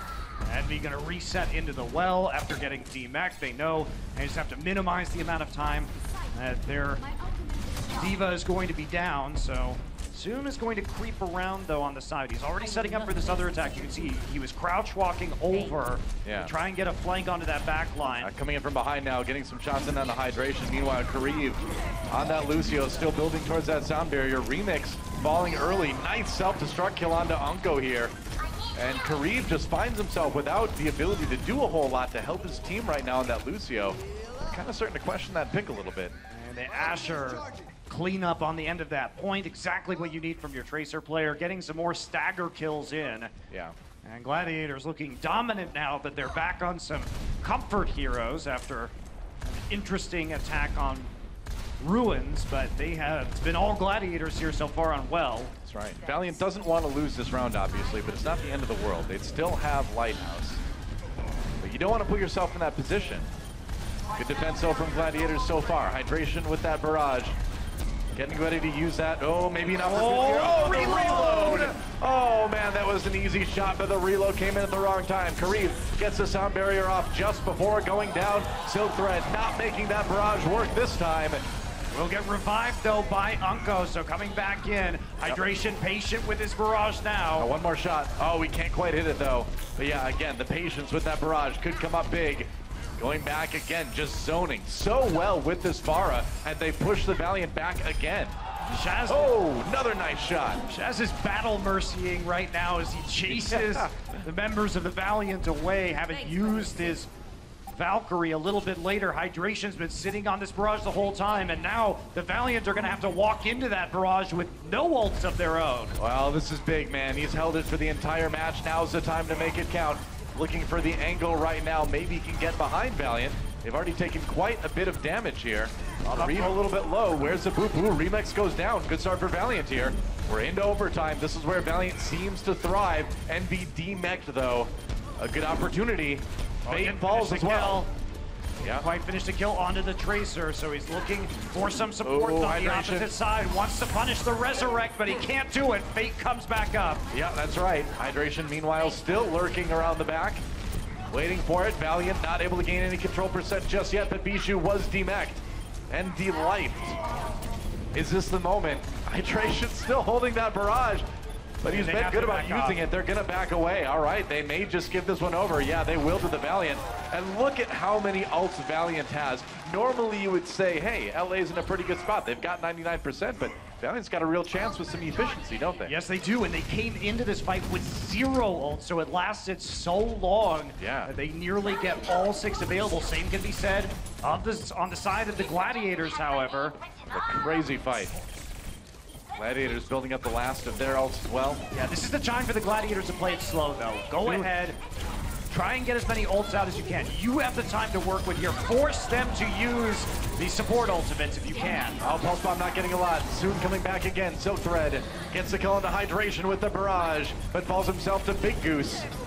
Meanwhile, there's 2 Diva ultimates going off. Who gets caught? Meanwhile, both Primal Rages, all the teams dropping everything they've got, but when the dust clears, Valiant holds the point. They hold the point, Doa, but Unko used the Valkyrie, so Gladiators still plenty of time, and they're going to come back with a Valk of their own. So holding on to their ults, that was the key to win this fight. They want to just take the point, doesn't matter how many percent the enemy team has. Sure enough, man, Sound Barrier is theirs as well. Bijou diving in, Hydration, now he drops a barrage, takes out Kareev, gets brought back up by his own Mercy yet again. Bijou with that Sound Barrier diving deep. Going onto the Mercy on the other side. Shaz goes Battle Mercy onto Unko. There's a kill. And Gladiators storming back in this one. It's OT. And have they swung it around? It looks like they have. And we are tied up here on Ilios. I have to say, though, I'm very impressed with the Gladiators coming into tonight. Not only are they making good decisions about how to switch their compositions up on the fly, not only have they researched the Valiant and made counter strategies for some of these points based on what the Valiants have played previously and again played tonight on some of these maps, but look at the communication right there. Holding on to those support ultimates, playing the long game so you know you win, using the big advantage that they got, the 99-0, to calmly play it out. The communication in-game from the Gladiators is on point this evening. Absolutely. So we will move to Lighthouse, and LA Gladiators 1 round away from winning this series. If they can do it here, they will win no matter what the result of the 4th map is. Valiant need to win this round to stay alive. It is do or die for the green and gold right now. The goose was Lucio. I see what you did there. Good job. Cute. That's cute. Did not miss a single player with a Sound Barrier, so providing the maximum protection. Big Goose. I don't want to drink this juice. That's gross. A great Lucio. Right. Well, onto the point goes Bijou, but Valiant with the numbers advantage. Early on here, Bijou trying to stay alive, trying to be a bit crafty, but he'll get demeched, and they'll take him down quickly. Valiant will claim the point first. They will, starting to post up further forward on the map to control the choke points as they come back in. One thing we've seen tonight is a lot more of Shaz, who, of course, we think of for his great Zenyatta kills and dominating some of the Valiant's matches in Overwatch League, but he's on Mercy duty, and that's opening up Big Goose to play his specialty on these more brawly points. Yep. Like we have on Control. That's right. Silk Thread from on high. They've lost Kareev right off the bat here. Brought back up again by Unko, of course. Silk Thread waiting for that chance to use a barrage one more time.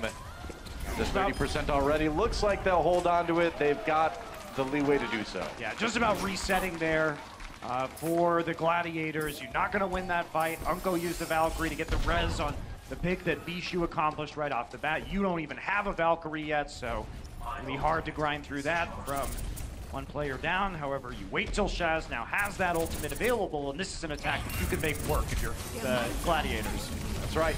Here's a dive. Oh, Remix gets a little bit ahead of his team. He goes down early. And now Soon chasing down Big Goose here. Remix back up again, but how long can he live? Valiant all over him. There's a dive. Soon nearly knocked off. Now just reduced to 0 HP. He's gone. And it's Farah v Farah as Valiant may lose the point here. Gladiators on the verge of flipping it, but they lost Big Goose. Do they have enough? I don't know. Barrage used by Hydration, but not a lot of kills. No kills coming out of it. In fact, and Valiant still keeping that control percent building for now. They have delayed this for so long, but in the end, the Gladiators will flip it. Yeah, finally grinding it out there. Did take quite a few ultimates to make that happen. Big Goose will be coming up with his sound barrier to try and defend, but that's all that the Gladiators are going to have, and they need to survive for quite a while. So they need to look for some solid picks right now. Valiant in a similar situation to what we saw the Gladiators in, with a big lead and a tangible support ult advantage. They just have to play slowly and they can take it. Kareem down early. Good start for the Gladiators. They go in. There's another big sound barrier. Got a good amount of members on this team. Got everybody again, I believe.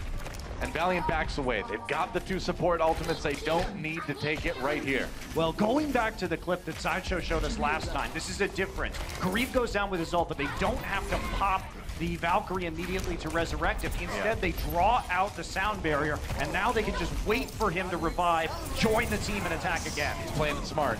Asher in the back line trying to find those support picks. They do get the Transcendence out of Kareem. Remix down and up again. Pulse Bomb comes out. Nothing out of that one. Valiant backs off to the point. That's where they're going to make their stand. A lot of ultimates to use here as they come in, and they may not even need many of those ults as the kills are real. Hydration, though, drops his barrage. Oh, and there's a fadeaway kill onto Silk Thread as he backs off. They're still building that point. Gladiators barely holding on for the moment, but now it gets flipped.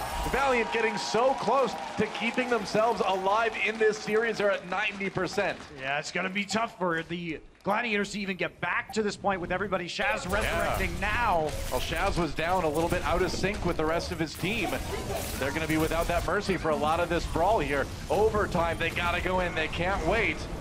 Ticking away, though. They need to make this happen right here, right now. Remix with that Primal Rage. Bijou has the self-destruct. Uses it right away. There's a kill onto Soon. Silk Thread dodging the Diva ultimate. Hydration with a couple kills here. They haven't flipped it yet. Oh, and there goes Silk Thread. Shaz falls as well. Fate coming up big with this Primal Rage. He gets 3, and he is the hero of Ilios, as that may be enough, but Bijou comes back with another one. No, they've got it. They flipped it. Oh, man, it looked like Fate could hold. Bijou timed that self-destruct beautifully. Didn't get a kill, but he waits for the Winston bubble to die in the point, and that forces Valiant to go off the entire point itself and play back into the Gladiators, who had taken over that territory. So Gladiators fighting right now. They have a chance to win this series if they can take Lighthouse. I think we're going to 99-99 either way, Monte Cristo. Valiant trying to storm back in here and take this point away. Shaz very close to the Valkyrie, though. Watch that ability. Can the Valiant kill Shaz quickly? OT one more time. Remix dies very quickly. Bijou D-Mech. This is big for Valiant. They're coming in. And Gladiators in a lot of trouble here. That point is getting flipped. Big Goose can do nothing. OT ticking away, and Valiant.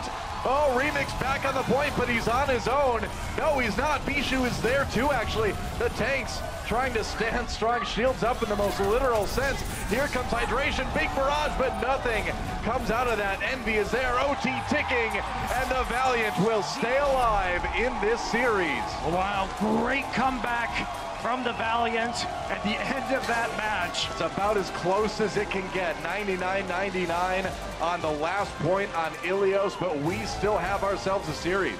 We do, and it's going to be Junkertown up next. Valiant have that opportunity to push us into a 5th map of Lijiang Tower. Gladiators still with a chance to hold here and take the series 3-1. And that's a heartbreaker for Gladiators to come so close. They're not out of it yet, of course, but man, they would have liked to end it right there. Nice stick on the Bijou there. Soon making a big difference in this one. Valiant staying alive. We'll be back with Junkertown right after this.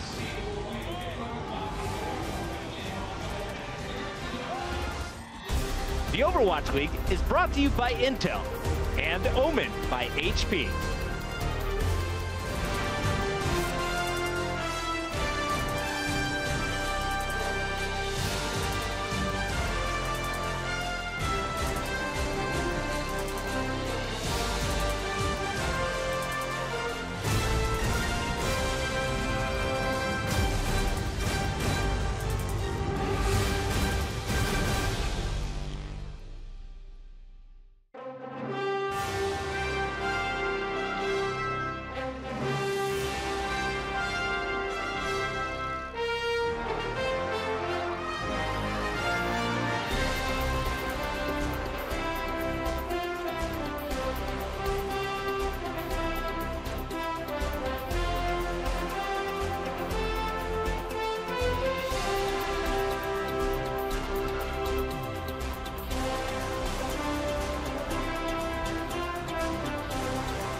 Hey guys, this is Zoe and we are about to head onto map number 4 of this series. Valiant just managed to win the last map. I'm super excited to head into the next one. However, I want to give you or share a nugget of wisdom I just managed to grab from the Valiant coach, as a lot of people who have been watching this series have probably been wondering why we did see Unco on Mercy and Karif on Zen. Now, I talked to their coach, Cuddles, during halftime, and he told me that this hero swap was basically a decision based on their practices this week. They've been experimenting a lot, and during those experiments, they kind of noticed that both those players have a very specific way of positioning themselves. And based on those positionings, they decided if they just swap their roles, Hero, Mercy, and Zen, it would actually work out for them. And it did during their scrims. Unfortunately, we didn't really see that transition here on the stage. However, they did win the last map, and we're about to head into the next one. Are you guys ready? Yeah! Oh, well, so am I. So let's hand it over to our casters.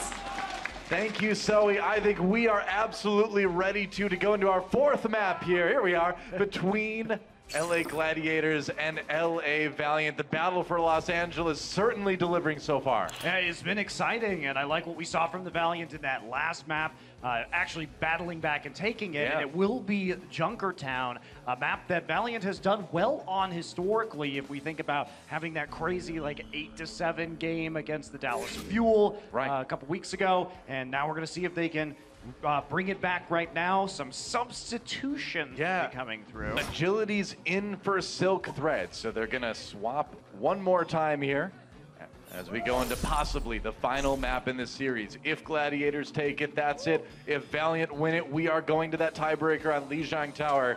I wouldn't mind seeing another map between these two teams, would you? I would not, especially because the Gladiators ran triple DPS and won the last time they played Lijiang, so it was an exciting time. I mean, that's a cool thing about the Gladiators. That comes from the preseason, right? Bishu was sick during the preseason, and so without their tank, they ended up practicing a lot of triple DPS that they brought into the preseason and did very well with, and we didn't see it that much until it came up big in that last Lijiang Tower they found themselves in, and it'd be cool to see it come back again. I definitely would, although you will be expecting that if you're the Valiant, so... I would imagine. I'm not sure how much practicing on Lijiang these teams do. I've heard, talking to people, that many teams do try and play one round of Lijiang at the end of a scrim block to sort of simulate this sort of condition where you might have to go into that 5th map tiebreaker. If you're gonna do it, that's a good time to do it too. You want to do it when your players are a little bit fatigued, a little bit, you know, mentally exhausted, because that's the situation you're gonna find yourself in an actual match environment like this. So we'll see what happens. Watch your step. Nobody watches their step. There's no fall damage in Overwatch. You don't need to watch your step.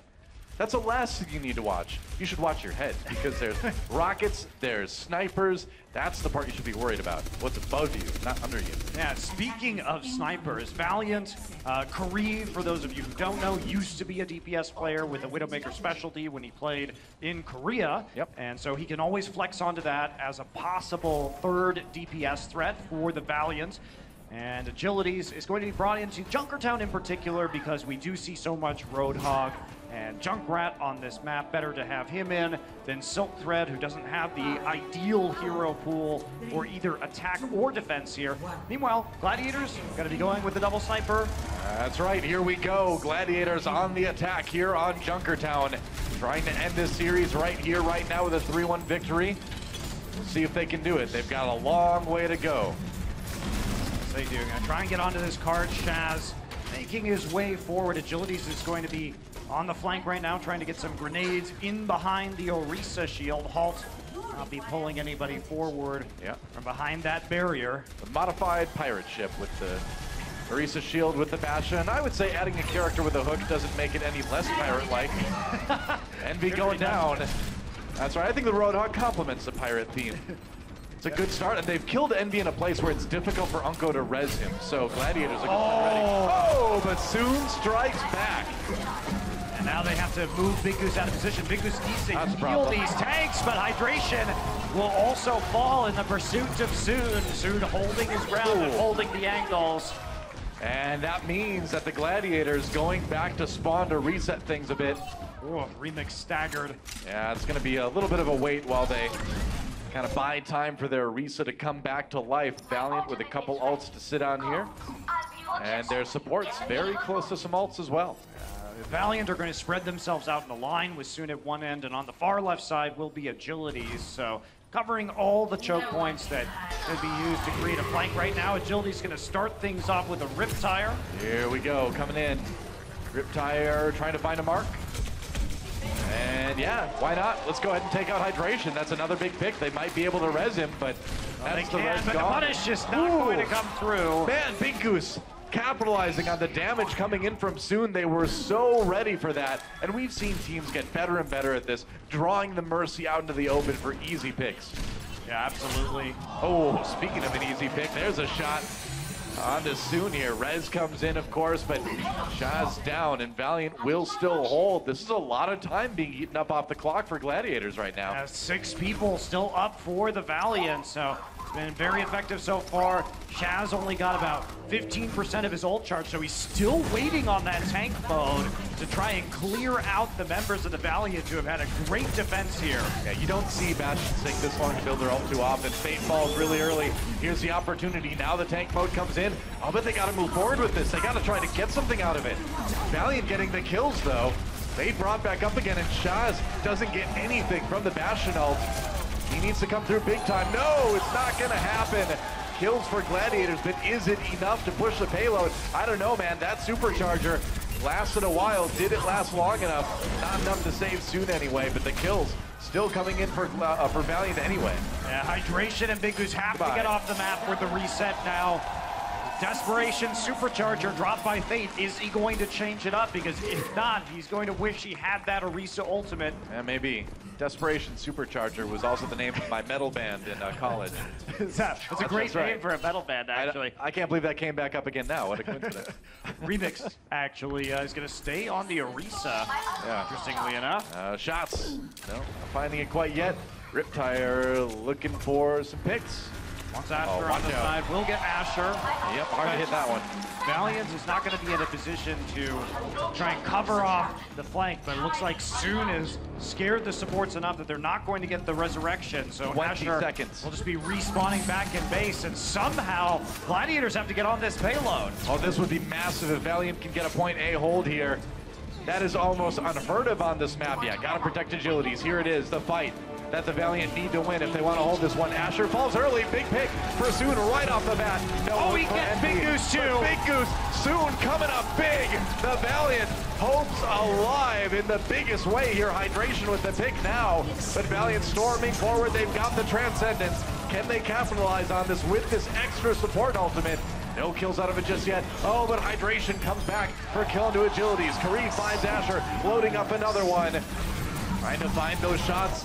Fate goes down, and Gladiators somehow, some way may have pulled this one out in overtime, but it is still going to be so tough to finish this attack run, even with taking point A. Absolutely, I agree with you, Doa. That stall on A is absolutely huge. Soon trying to just buy a little bit more time. As he does, will go ahead and rewind. He's waiting for his teammates to come back in. We have seen some swaps over. Agilities on the Genji. Are they going for it? They are. They've lost so many people, though. You just can't push this. All right, there we go. So now the Gladiators will finally claim point A. They should. Soon delaying for quite a while, but in the end, you don't eat up any extra time with a long OT delay like that. So now the Valiant, do you think they've kind of given up the chance to set up defensively on point B? I mean, we'll see how exactly they're going to adapt here soon. Back on the Widowmaker, Agility's on the Junkrat, so it's going to be tough, though, as the high ground has already been taken by the Gladiators. Well, that's the thing. When you die as the defenders right at the end of point A, the offense has a chance to set up like this. But you only have 2 minutes also, so you don't have to play very aggressively on the defense. You can go ahead and wait for the payload to come all the way around the U-bend on this map. Yeah, Remix gets res after getting picked off. Unco falls, so a good start for Gladiators. And that whole hog not doing a lot for Valiant, but here comes Hydration on the other side. The Gladiators whole hog walking forward here, pushing back the Valiant, and Fate taken out. Another pick comes in, Envy hooked, Envy taken down by Bishu. Gladiators storming through point B.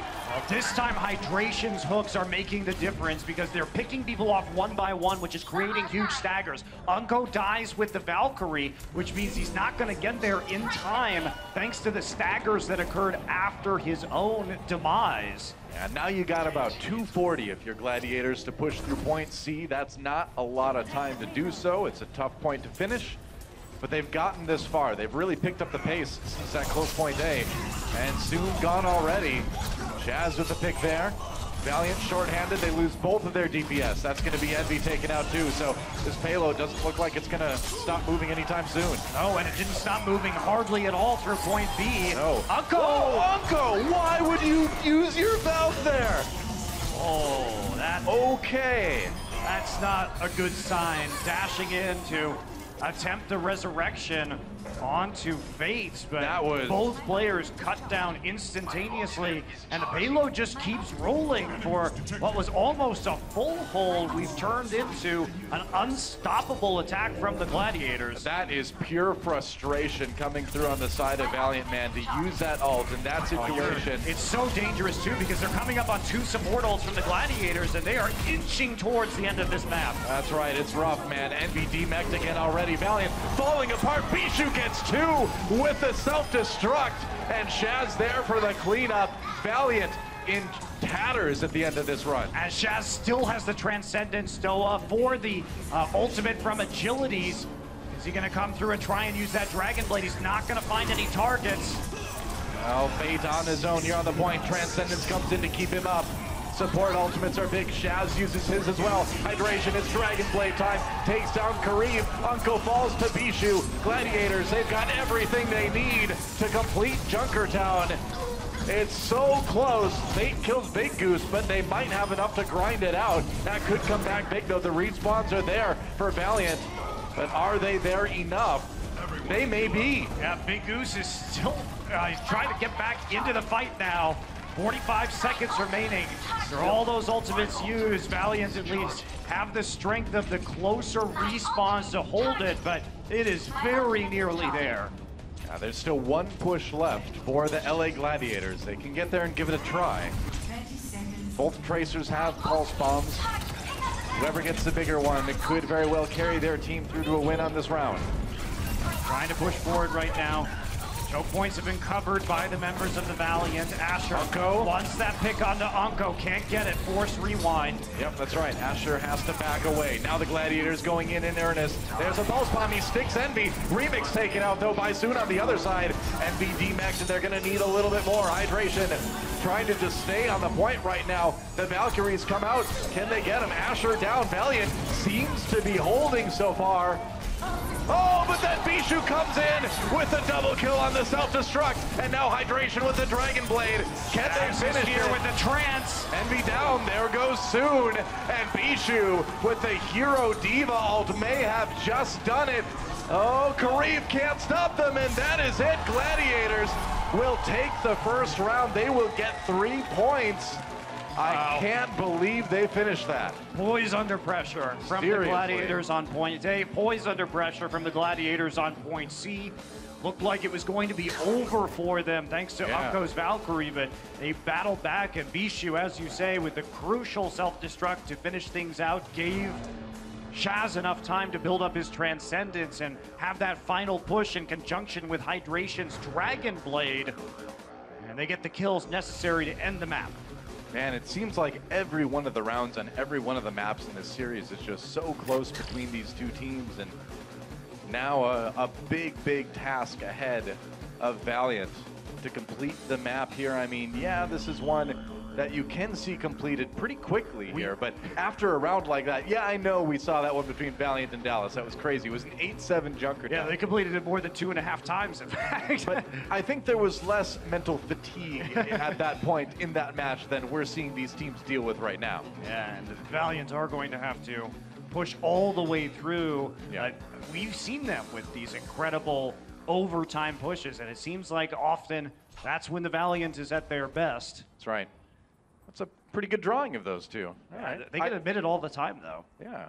I would know that Not very, if I saw them. not very efficient security. That door opens all the time for them. All the time. Constantly admitted. In fact, Yeah. sometimes they start in there. That's an old sign, man. That was just outdated and they forgot to take it down. Everybody loves those two in Junkertown now. I will say they do often get shot on sight, though, so. That's true. Yeah, as does nearly everyone in Overwatch, really. It's pretty common. Don't really need that sign when you're shooting everyone on sight in Junkertown. That is true. Junkertown's a dangerous place, seems like. Here we go. Valiant on the attack. Let's see how fast they can push it. Kariv on the Widowmaker. Something he is quite familiar with during his time in Korea. Great Widowmaker play. And something we've seen before from this Valiant roster, swapping Sunov onto the Bastion. Yep. And this is going to be interesting defense, dive defense here from the Gladiators with the Genji and the Tracer. We don't often see that. You have to really have good coordination to get on top of the cart.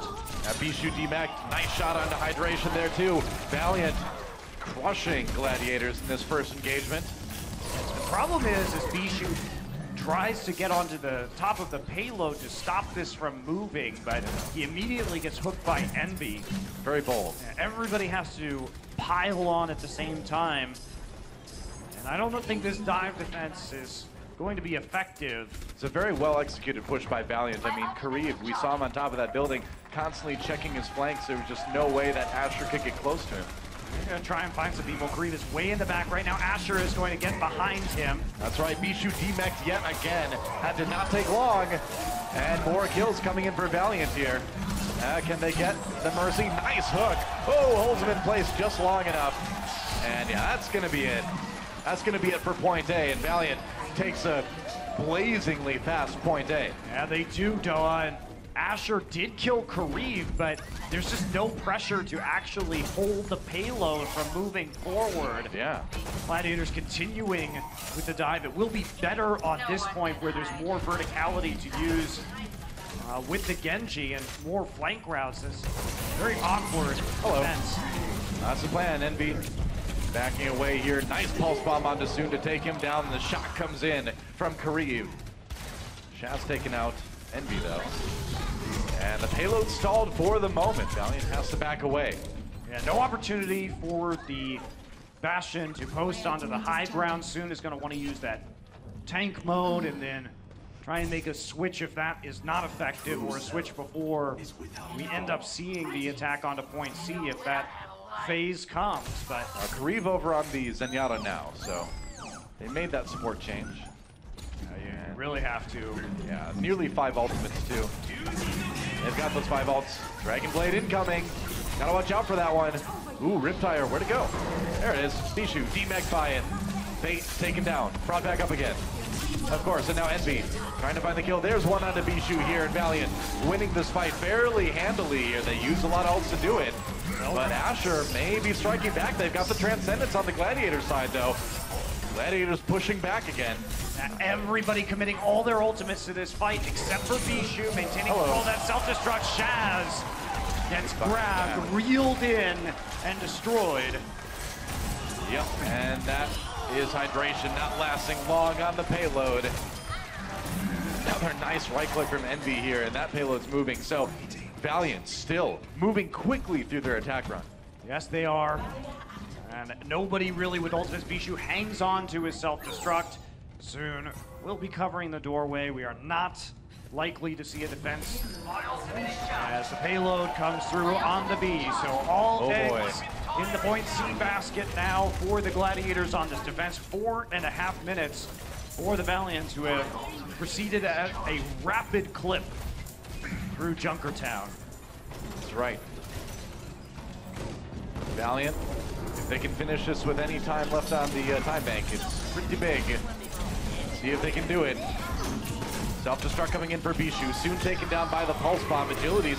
Oh, 3! Are you kidding me? 3 kills with that Riptire.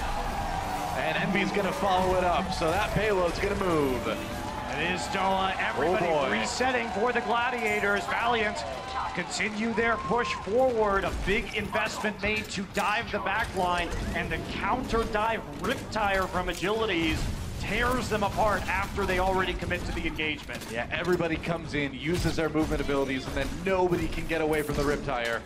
That's a problem. Here they come, though. Dragon Blade out for hydration, looking for some kills in the back line. It's going to be Fate that falls, and soon goes ahead and uses the tank mode. Not too many kills with that, though. Not any, in fact. Has to go back to his turret form, and there's a Transcendence coming in now. Valiant committing to try to push this forward. Unko used his Valkyrie as well. And again, Gladiators beaten back as Valiant getting closer and closer to finishing. And Envy's hooks really have been the MVP of this game. He's the one who's been able to power them forward so efficiently and get people within the range and sight lines of Soon.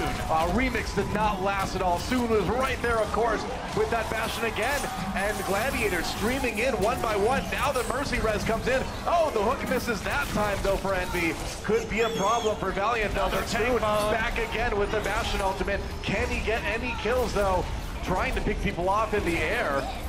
Forces the Oh, boy. Bijou is going to pick up 3. Bijou, a late hold on the self-destruct, and that wipes the floor of the LA Valiant. Swaps coming through, as you can see. Soon onto the Tracer. Fate on the Winston. You're not going to be able to close that gap again with the Orisa and the Bastion. So it's time for a change, and there's still 2 minutes for them to work with. Bijou giving his team a chance to breathe with that Diva ultimate. Valiant, they've got time to come back for a few more pushes, though, so all is not lost by a long shot. Riptire coming in again for Agilities. Not getting any kills this time. Nice shot by Hydration to take that one down. Good fall back there. Poking. Each team looking for that opening, but Shaz gonna pick off Soon. Hydration wants to go in, but gets forced back before he can find that correct opening for his Dragon Blade. Remix nearly falls, but gets out just in time. The table's turning a little bit here as Valiant comes back in now. It's gonna be a window here where Valiant are gonna have 2 support ults, and Big Goose is still working on his. It's a matter of taking advantage of it. Yeah, Shaz uses that Transcendence now, doesn't save Asher anyway. Agility's still with that kill. Hydration. They've got Valiant bottled up in that room just a little bit. Dragon Blade, has he found people vulnerable? Yes, he has. Agilities is one of those people. They need to get on the payload, though. Big Goose trying to come through. He needs to get that Valk. He gets it now. That payload nearly there. But he dies. Hydration, 3 HP. Yeah, Big Goose is down. This big for Valiant. And they finish. A minute 53 left on the clock. So a big advantage for Valiant going into time bank. Wow, Big Goose. Late on the Valkyrie, not his fault, just trying to charge it up towards the end of that fight. What can you do? Gets it, but dies to the Riptire immediately after. So Valiant exploiting that timing to push it all the way to the end. And that means we are going to be heading into this time bank. That's right. And man, this one is going down to the wire. It's going to be Gladiators on the attack here first, as they've got a little bit less time to work with. 1 minute to a minute 53 on the Valiant side. Shaz on the Bastion. And this is it's one of those strategies where it's so snowbally that you kind of want to go for it because clear through point A and maybe point B easily as long as you win that first decisive team fight. You know, you go back and you think about how the first defensive round went for the Valiant, and they did such a good job of holding point A that now that Gladiators are coming into it with a minimal amount of time on their side, you got to be a little bit worried if you're the purple team. Yeah, but they are going to mix it up, actually. Yeah. Bijou channeling his inner Poco here in this match and getting quite a few self-destruct kills, as you can see. Well, they've been it's the timing on those two. They've been at exactly the times you want to have those self-destruct kills. Wow, sneaky shots from Soon, shooting through that tiny little gap in the wall there. Oop. Oh, there we go. Be careful, though. Fate actually dropping down to nearly nothing to start off. Shaz going to be going into this sentry mode. Yep. Right now, and Widow v Widow now, I think. Yeah, we'll see it on the side here, maybe. Agilities. Asher. Oh, Asher. Did he just walk up the side? What happened? Asher just died. Wow, somehow. No, there was no pressure. There was no pressure on the side. I think he just walked up the side. You get pretty close to the edge there, and that's devastating for Gladiators. Oh, Soon gets hooked, but saved. Delivered by Envy's return hook, and now strikes back with a kill on the Bijou. Oh, that is... Oh, the Gladiators in big trouble now. 10 seconds left for them. That is such a disaster at this time, walking off the side of the map, and Jazz is just getting chased around and staggered. Asher's gonna have to hit so many headshots to make this work. Agility's with the Riptire, he wants some supports. Oh, and Bijou gets it with the rockets. That could have been bad, but it's still a 5v6 as we're into overtime. Valiant trying to play it safe. And Envy coming around the side. He needs a big hook here. Maybe he can get one. Oh, how did he get that hook? Oh, but no kill, and he falls off. Oh no, Bijou booped Envy off the map. Yeah, this might be the play they need.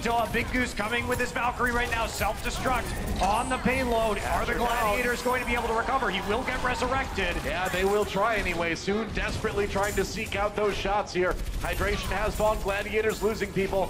And they're still in a lot of trouble right now. Supercharger in for the Valiant. Soon getting close to the edge here. Bijou DMAC and another Riptire coming in. That's a kill on the Big Goose, and that's going to be enough. Valiant will hold, not a very great push for the Gladiators. That's such a devastating mistake to make, though. Yeah. If you're Asher, he was trying to take the Widowmaker duel, and I'm watching the top-down map, and he just simply falls off the edge of the map there. Oh, that one hurts. Nobody was even around him, so it wasn't a boop, wasn't anything, just straight up walked off the side without his grappling hook up. That may cost Gladiators this map. They do have an opportunity, but it's going to be hard to hold it right at that choke point. Yep. Yeah, it's going to be really difficult for the Gladiators to come out with a win on this map. And, you know, if Valiant are able to take this one, which they've got all the opportunity in the world to do that, we would be going to that tiebreaker on Lijiang Tower. Be exciting though. Bijou, I wouldn't mind. Yeah, Bijou's out and he's not playing the Diva, so a rarity. We'll be trying to work with the Roadhog instead. They know they've got to get picks and stagger as much as possible because of how much time is left here for the Valiant. Yep, that's right. They do come out with twice as much time as the Gladiators had, 53 seconds more to be precise, but that's still less than 2 minutes. So it's honestly not the longest hold in the world, but if you lose one fight here as the Gladiators, you may have lost the match. Yeah, and well, the map anyway, at least. They're gonna play far back. You know, sometimes they'll. Oh boy.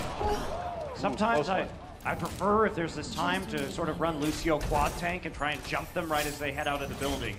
And to snowball that way. It can go so well or so poorly. Yeah. It's a big risk. I would have taken that risk in this situation, but you're be instead a risky guy. They're going to be playing conservatively here. The payload inching closer. 5 meters. They have to fight. They have to fight. And I don't think Remix wanted to get to the payload that way. Came in on a Roadhog hook. That's a problem. Kareem taken down. Bijou falls as well. Big fight for Valiant already. And they may just have it right here. Yeah, goodbye, Big Goose. And that is it. We are going to map number 5. Valiant takes Junkertown. And this is the time. Valiant working on that reverse sweep, Doa. We've only seen one, and it was the Gladiators against the Philadelphia Fusion. Lijiang Tower will be the tiebreaker. And we'll see if the Gladiators come back with that triple DPS look. I mean, here's the crazy part, right? Because Valiant won the earlier control map, so they are coming into this with that attitude. Hey, we already won one. We can do it again here. But what an epic series this has turned out to be, guys. Don't go anywhere. The tiebreaker right after this.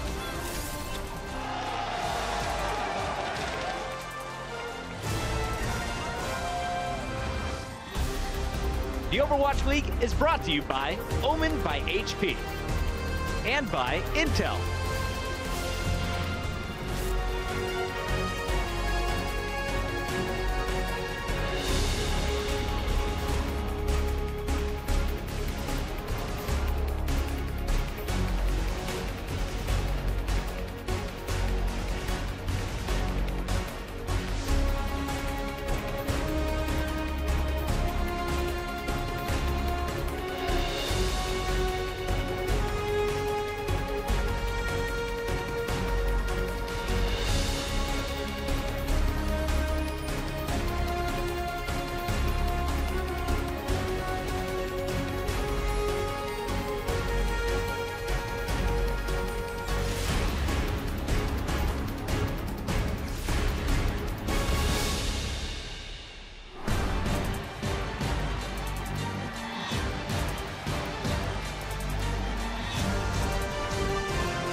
Yeah, just a micro. Welcome back to the Battle of Los Angeles, guys. We are tied up 2-2, Gladiators versus Valiant, and it all comes down to this. A best-of-3 round on Lijiang Tower, and I can't call this one, man. This is going to be close either way. Well, I'm just excited because of our substitutes, still. I really like the way we're going to see Gladiators. We are going to go back to some triple DPS looks, which is super, super exciting with Surefour coming in for Bishu. So 1 tank, 3 DPS, and 1 Los Angeles team coming out of this match with a victory. That's right. It was gonna, you know, we knew it was gonna be a great match, but we didn't know it was going to be this close. I think the big story of this one, no matter how it ends, is just how much of a level the Gladiators have stepped up in this 4-map series. Well, we saw Bishu say it in the interview that they feel like the Valiant have been a team for a long time. The Gladiators are more newly formed, and so they're going to be learning and improving faster. And we saw this matchup in the preseason. It was basically a blowout in favor of the Valiant, but here we are in a very close match. This could go either way. Gladiators getting 1 reverse sweep already this season. Is it Valiant's turn now? Is it the Gladiators' turn to feel that devastation? Either way, I don't want to get too dramatic, but man, what a great series we are seeing here at the end of our first day of the week on the Overwatch League. We are, and I really like what we saw previously from the Gladiators. Looks like they are going to be running the same strategy they ran on Garden last time, which is Surefour on the Widow, Asher on the Tracer, and Hydration on the Pharah. So basically, Asher can follow up either Surefour or Hydration's shots. If Surefour misses that headshot, Hydration deals some damage. Asher is going to be the one cleaning this up with the help of Remix. So a lot of opportunities now. Asher needs to follow the lead of the other 2 DPS. On the side of the Valiants, they will be playing the tried and true Genji, Tracer, Winston, Diva dive composition. That's the plan. Here we go. LA Valiant versus LA Gladiators. Who claims the city? We are going to find out right now on Lijiang Tower. Surefour looking for that Pharah. Not going to find it. There's no Pharah to find, no. He's going to punish people as they come in. Yep. It's going to be his own Winston diving back out immediately, trying not to fall. Asher harassing from the flanks. Asher falls to a dash from Agilities. Yeah, that's right. Asher versus the Dasher not going too well for the Tracer, and Valiant coming out swinging here. It looks like they will be able to claim the point first. They will, so first control percent will begin to build now for the Valiants. Gladiators back to spawn. Well, this is huge for the Valiant too, because when you're running that Pharah, it's tough to retake the point. Yeah, it can be, especially with the Widowmaker as well. You're very dependent on those sight lines and a lot of walls and bridges in between for the Valiant to defend. Right. Uh-oh, a little bit of damage for Remix. Needs to worry about it. He's going to go down. Good start for Valiant already, eliminating that Winston in the place. Where, yeah, it's a problem. Yeah, it's hard, right? You don't have the Resurrect, the Gladiators, and also the Valiant. They're reading this correctly. Who do you take down? Okay, well, in order to open up sightlines for the Widowmaker, Remix has to make space for his team. There isn't, you're really relying on what? The orb healing from Zenyatta and maybe Big Goose if he can get close enough. There's not enough healing there for a single tank. No. Like, you're gonna run into a lot of issues. And so by focusing Fate immediately, focusing Remix immediately rather, they are making the right call. Yeah, there's not a lot of burst healing on the side of Gladiators, and they're feeling it already here. Valiant defending against the push now coming in from the Gladiators. I like Surefour switching over to the Roadhog now. Yeah, that's right. Gonna do them a little bit more good, you'd imagine, than the Widowmaker will. Agilities, deflects, gets out of there. Waiting for his chance here. Fate a little bit low. There goes Remix. Both teams without their Winstons here, except for Fate, who's brought back up again, of course, by Unko. Now the barrage comes in. Kareem going down, but Valiant still coming out ahead in this one. Goodbye, Shaz. You're gonna go down to sleep with the hollow fishes. Is that where you go in the future? That's right. The Mafia sends you to sleep with the hollow fishes. Well, those aren't real fish down there, the holographic fish. Surefour picked off at the end. The cleanup is complete. And Valiant up to 90% already here on Guardian. Gardens. Guardians? I don't know. Garden. Epic words. They tried to speed boost with the extra tank into the point, try and compensate for the lower amount of healing from the Zenyatta Lucio. That's right. Transcendence now. And Agilities still has that Dragon Blade to use. Oh, Soon goes down. Could be big. Agilities needs a big ult here. Remix gets a kill on the Kareem. There's one on the Sherfor. Agilities looking for more. Finds Shaz. Back to the point. Needs to get there. Can't do it. Gladiators will flip it despite the fight from Agilities. Yeah, Agilities lives, but everybody else except for his tank line dies. So, Dragon Blade, not quite enough there. Soon and Fate still trying to back cap the point. They realize there are only a couple members of the Gladiators there. Sherfor makes the move over to the Soldier 76. Now that they have control over the bridges, and try and put some of that poke damage down. That's right. Gladiators holding strong for the moment. They have a long road to go if they want to take Garden here. Big dive comes in, and Fate very low. Fate taken down. Both Winston's dead again. Sherfor gone as well. Big Goose fighting it out on the bridge, trying to hold strong. Agility's nearly booped off. He wasn't though. Oh, but Valiant flipped the point back. OT ticking, and now desperation from Gladiators. Asher low, and here comes a Transcendence. Good luck, Shaz. He's exiting again, but has he done enough? He got the kill on Kareem after that, actually. It was enough. They will flip it back.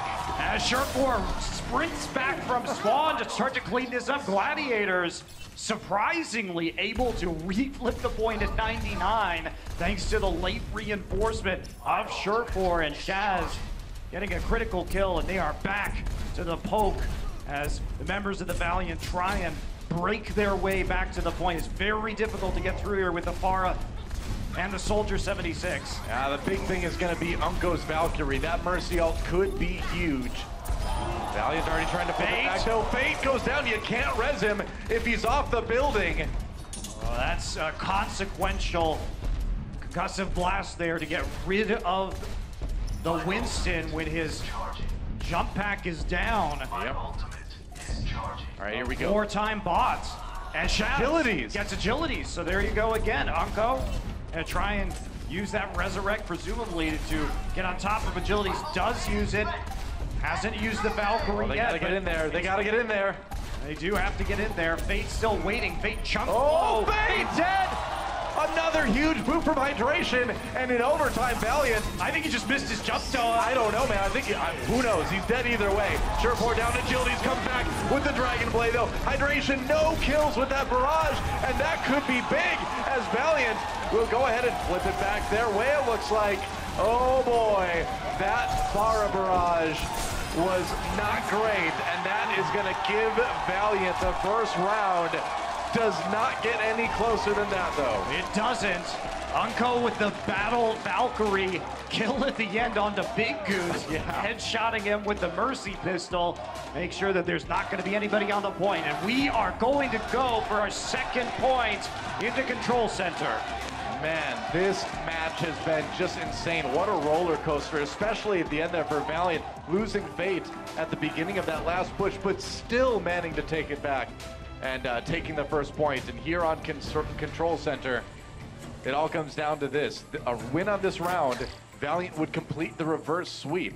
Gladiators take it, and we are going to that final round. And this is Control Center. This is where we saw the Gladiators seal their victory against the Fusion, and they did it with the help of Sherfor on this Zarya. And we're already into it. Tanks on both sides, it's shield wars here. It seems like it'd be good on the Gladiators side. Shields up, but Hydration not finding one there as he will fall early. Valiant storming ahead. Big Goose brings his Junkrat back to the fray again, but Sherfor kind of push out to the side of the fight here. Valiant slowly shoved back though.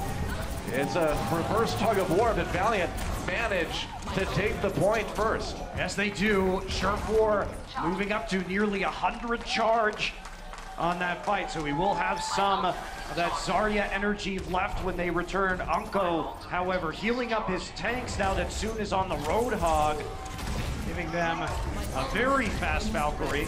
That's right. Surefour 97, he's hugely ahead of the Graviton Surge race. This is what Gladiators need to capitalize on to retake this point.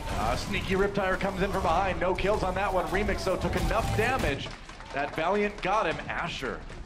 Asher is cowboy. There's nobody else in that room. There's no one there, man. Nobody there. All right, well, you could put some pressure on, I guess, by trying to take the point. Maybe pull Valiant back, but for now, he's just going to try and join his team. He has to try and backcap because otherwise Envy's going to get back up to that charge. Yeah, you've got no choice. He's going to walk all the way back around. Craziness. Transcendence. Ooh, that's a Graviton Surge. Transcendence from the Valiant. Karif saving his team here. And they've still got Gladiators bottled up. Remember, if Valiant win this round, they win the series. That was so much time lost because Valiant were able to just clog this choke point up. They forced the grab out, and that's only the Transcendence they had to use. Envy's still going to be looking for a chance to use this. Riptire is out for hydration. Yeah, they're going to have to avoid that. Get so low. Ooh, where's the tire? Oh, it's behind Spade! Do they have the res? Can Uncle get to him in time? As now Gladiators come in. There's another Graviton Surge. Can they capitalize on it? It's tough with the Zenyatta ultimate going. Uncle falls to the Fire Strike, and Gladiators might be able to retake this. Uncle fell to the Fire Strike during his Valkyrie. Soon! But Big Goose goes huge. Gets a couple reses up. Yeah, they need it bad, and they will use it. Gladiators are going to flip this point. Oh man, so Gladiators somehow stabilizing through that attack. The kill onto Unco during his Valkyrie with the Fire Strike from Remix was, I think, the biggest factor that allowed Gladiators to get that purchase. Oh no, Unco down again. Asher finds a big pick on that McCree. He's playing out to the side. Sid and Unco were trying to come up and down the stairways, and he just gets found. The Gladiators need every edge they can get with how much percent they need to catch up here with Valiant. Agilities goes in and use that Riptire, and Asher being very sneaky again on the side. Wants to land a big flashbang here if he can. Hydration now, his Riptire coming in. Gets two! Hydration and the Riptire. And the res comes in. Hydration back in action. We're back into OT as Valiant managed to flip the point dead back. Again, Asher killed him. That's right, but can they hold it? Asher, oh no! Goodbye! Mind off the edge. Graviton's gonna come out. Counter Urshander blocked by Remix. Oh, it's a big Graviton. And Gladiators will take the point back again. Great heads-up play from Remix, blocking Fate's Shatter as he tried to CC them so they couldn't use their own Graviton. Remix gets the read on his Reinhardt opponent, and Gladiator still sticking in this series. Yeah, clinging to life for now, but they've still got about 40% to go here if they want to take it to round 3. Remix, bigger Shatter, if he can land it. Maybe that works, gets pulled into the Graviton Surge. Valiant finds the kills they need. Soon, walking forward with that Roadhog, but now the reses come in for Big Goose. The fight continues, and Surefour all charged up on that Zarya. He's doing a ton of damage right now. He needs to be the hero of this fight. He's gonna start by killing Fate. He's trying. Valiant nearly has a point flip back again. Big Goose keeps everybody healed up though, and they will hold. Valiant did not execute their ult combo properly. They wanted to use the Graviton with Envy into the whole hog from Soon, but Soon was too far away to get the damage down. And now Surefour, he's almost got another grab. He's at 82% agilities. Wants a target with the tire. Oh, can he do it? Oh, the Transcendence comes in. Shaz with the reaction time. Holds it. Meanwhile, the transfer Valiant as well. A little bit later, they're going to have that healing for a bit longer, but he gets pinned. Gets brought into enemy territory. Karib delivered to his opponent. Grabs up for Surefour. That's a problem for Valiant here. Fate drops the Earth Shatter, but nobody gets any kills out of it. Envy demech now. The Gladiators may still stay alive. Asher comes in. Oh, tries the flashbang over the shield, but he can't do it. Graviton, though, for the Gladiators. Two down. They will get the kills into OT. They're flipping the point back again. Oh, or are they? They need to get it soon, desperately. Trying to keep things alive here. No, it's Karib now on the Tracer, but he can't do it. There's a flip. There's OT. And Gladiators, they are still in this one. We are going to distance, Noah. It has been exciting. We are going to see Night Market, the late hold from the Gladiators. A lot of that's due to that Surefour Zarya, the amount of charge and energy he had, the damage he was dealing, and the fact that he got that second grab. Now, shields up indeed, and it was some of the Zarya shields, some of the Reinhardt shields that made the difference for the Gladiators. And we are going to the very last possible round we can see in this battle for Los Angeles. I cannot think of a better way to kick off this rivalry in the Overwatch League regular season. It's been great. And it looks like, though, we're going to see Surefour reprise his role on the Zarya. Hydration, yep, on the Junkrat. So wanting to play Night Market in a similar fashion to how they played their last point. Los Angeles switches back to the dive. Now, Gladiators get to the point first, so they're going to be playing it from the defender's perspective if they can. They've got that little edge early on. Well, they're going to be really happy with playing this from the defender's perspective as well. Whoa, Whoa, back. Everybody wants to get onto Shaz, and they're going to find it. Fast success. Big Goose falls as well. Remix swinging away, but he can't keep his team alive. He's on his own. And that shield, not so great. Valiant takes the point first. Control percent building, but we've seen this before. That was a great call from the Valiant. They chunked Shaz from range. Not sure who got the damage onto him, but Fate and Agilities were all over it to clean up that kill. Immediately turn on the Big Goose. No more support. Oh, Surefour finds a Helix Rocket kill on That's the huge. Unco. Yeah, that is not someone they can afford to lose right now.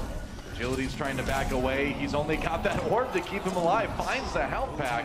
Yeah, I like the changes we already saw the Gladiators make. Decisive, over to the far, over to the Soldier 76, trying to get a range advantage on the dive. All right, the flip happens. Somehow Gladiators get in and take it right from under Valiant's noses. A bit sloppy. The Valiant still have a big numbers advantage. Oh, Dragon Blade time. Goodbye, Big Goose. Goodbye, Agility. Shaz comes up big and takes Genji down. And Valiant trying to retake things again here. Looks like they will, maybe. Yeah, sure, they will. There we go. Eventually goes over. So they got it. Only 20% for the Gladiators. Big Goose coming up on his Valkyrie, matching that of Unco. But there's going to be 2 support ults with Shaz or the Transcendent. So Gladiators need to start putting some pressure on this point. They need to flip it back and make this competitive right now so they're not playing from an enormous deficit. Hydration on the far end now. Oh, Unco taken out again. He has died early. So many fights for Valiant. The Mercy not working out. Oh, Pulse Bomb for Soon working out though. Doesn't matter. Valkyrie's up. Resurrect immediately onto Remix. So this is going to be the fight the Gladiators have to win. They don't want to use the ult on Shaz if they can help it. Well, it was a good start, and maybe it'll be a good finish as Hydration is brought back up again by Big Goose's Valkyrie. They're going to need to get those kills there. Now Fate with the Primal Rage nearly gets a knockoff onto Surefour, but Surefour makes it to that lower level instead. Valiant still coming in with the kill. And Fate, he was down to 2 HP, and they kept him alive. And that play was made possible by Agilities, who killed Shaz outside of the point, killed him right here where we see Fate right now. Yeah. So he was not with the rest of the players. He could not be resurrected and use that Transcendence. So Agilities in a 1 versus 2 against Shaz and Asher wins, takes out the 99, they're trying to flip it back. We're into overtime here. Valiant on the verge of the reverse sweep, but the Gladiators trying to turn it around. Unco dies yet again early. There goes Fate, and there's no res this time. Agility's fighting for his team's life. Soon gets one with the Pulse Bomb. There goes Remix. OT ticking away. They'll get back just in time, but Valiant may have it. They may have Hydration it. on the Doomfist. Hydration trying to stay alive, trying to keep his team alive. He's got the Mercy there, but that's not enough. Big Goose gets a kill into Kareem. It's Battle Mercy time, but they need to get the rest of the teammates there. OT's gonna go so fast now. OT, oh, they keep it going. I can't believe it.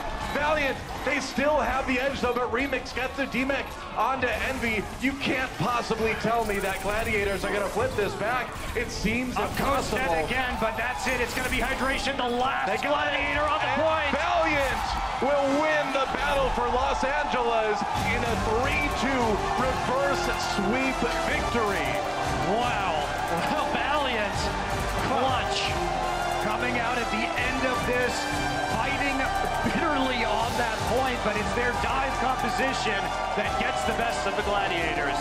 Wow, my favorite series so far in Overwatch League, and hands down, it does not get any better than that. And Valiant coming out with a win, but what an epic showing by the Gladiators. Dude, this was a series for the history book. Yeah, a About as, like you say, as close as you can make it, this one. Gladiators coming out strong with their prepared strategies and their teamwork. Yeah. It was little mistakes that cost Gladiators this match as it went to the distance at Lijiang. The Valiant coming up with a big win here. They'll move up to 3-2 in the overall standings. But Gladiators, you know, despite the loss, we talked about this earlier, definitely leveling up their own play as well. And I think going forward, if they can keep this momentum going, they will really be another force to be reckoned with. Yeah, they look far better this week than we've seen them previously. Yep. They suffered some very hard losses against top 3 teams, failing to take a map, but this time they come out firing and they nearly just knocked Los Angeles into that 2 and 3 position. You know, it was scary for the Valiant at the end there, man. Unco dying early in a lot of those late fights, but the team carrying things through in the end. You can hear the crowd chanting soon. It's not booing, they're saying soon. sounds very similar, but he certainly does deserve the accolades he's getting, man. And as you can probably tell, we have Zoe down on the floor with Soon for a post-game interview. Thank you so much, guys. And I have Soon with me from the LA Valiant. You pulled off the reverse sweep. You are the winner of the Battle of Los Angeles. Now, of course, you were 2-0 down. You guys went into the dugout during halftime. What was the main discussion you had with your team? The main discussion is why we do mistakes, like what happened, why we lost. So the coach team staff said the focusing is bad. We switching Kariv and Co roles, like Kariv playing Zen now. So it's completely new, so we try something and yeah, just about focus. All right, about the focus. Now, Saperli-Popette, you guys came back on that third map. I love using that word, I'm really sorry. Now, one last thing. You're playing in front of the home crowd. Anything you have to say to your fans? Thank you all, thank you for coming. And let's go Valiant! Let's go Valiant! Soon, thank you so much. We're now gonna break down that last game on our desk. Thank you so much, Zoe. It's all about the green and gold here at the end of the show. What a comeback from the LA Valiant. I'm Chris Puckett, the host, to break down all the action one more time. And once again, we've got Sideshow with Crumbs. Guys, let's jump into Game 3 because we have so much to cover here in the post-game. It all started with Ilios. As we look back at the action here, as we roll the general highlights, this is where the Valiant started to develop a little bit of steam. This is where they get themselves back in the game. And at the start, it was Soon, the man that just gave us the interview all over on the Widowmaker. It wasn't even close in this 1v1 versus Asher because Asher ended up hitting 0 limbs and 0 actual final blows with 4 deaths while Soon was walking all over the place. They tried to run this quad tank for the Gladiators before Gladiators were, Valiant was prepared, and it just was a steamrolled map. I think this gave them a bit of momentum coming into Ilios in general and the reverse sweep, which they managed to pull off here. They had incredibly close second 2 stages, and it was difficult to fight against hydration, but on this point in particular, iRemix was punished so hard. It's not like Well, where you can just tap onto the point because it's so massive. You have to dive super deep to be able to get inside that house, and Envy punished him every single time. iRemix was dead a lot. That Diva was all over the Winston every time he was in there, so we saw the first time in control. It goes to 3 rounds, 99-99. Valiant walk away with the victory. That sets up Game 4 Junkertown. And let's roll the highlights once again here as we look at both the attack and defense from the Gladiators. Soon on defense, again causing problems with the Widowmaker to open things up. He caused problems, but I think the biggest issue here was the composition from the Gladiators. This is just too spread out. You've got Diva, Orisa, and Roadhog, but only one support. Either go with double snipers or go full tank with the Bastion. So instead of all ending on one strat, they try to go for both, and it backfires. And you talked about the Gladiators making a big blunder. They went all in to stop on their point A. Unfortunately, Valiant was able to unlock point A and then kept the cart rolling. This was a huge play, though, by Bijou. The triple kept the Gladiators in it. It really did, and Valiant had to clutch it in the final moments. But really, when it came down to it, and both teams had completed, it comes down to, are you able to defend and attack point A better than the other team? And we'd seen that Valiant had a much better strategy for breaking point A. They were able to hold on for a long, long, long time.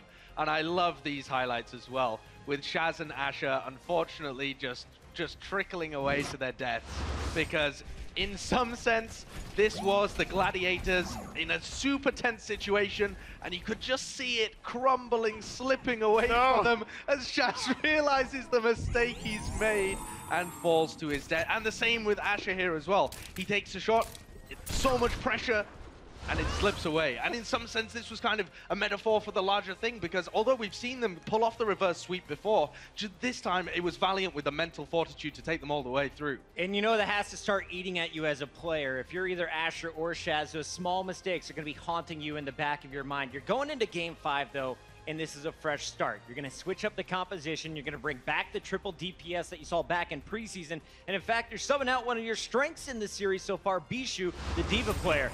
I was talking to Bishu, what's the game plan? He said, we're using the 6 strat. I was like, what? He said, yeah, when I'm sick, this is the strat we use.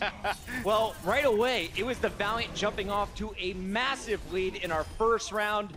It got a little bit closer towards the end, but I felt like Valiant always felt like they were in the driver's seat. Well, the unfortunate thing about the 6 strat is that it's not the first time it has come out. We have seen Surefour bust out the Widowmaker before, especially on Gardens here, and so Valiant gets to prepare against it. And not only that, Valiant actually lost Game 5 to London because they busted out the Widowmaker on that point, so they were very prepared to go with a full dive composition, deal with the Widowmaker, and never give them a chance. So Gladiators get to come back on the point, but it's already too late. 99% cap. You don't have any room for error.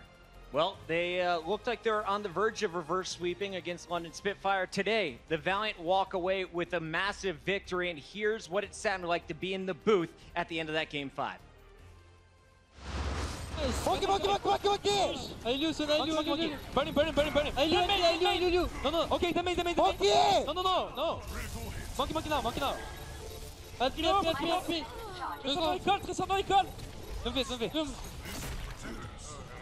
Nice! Oh no!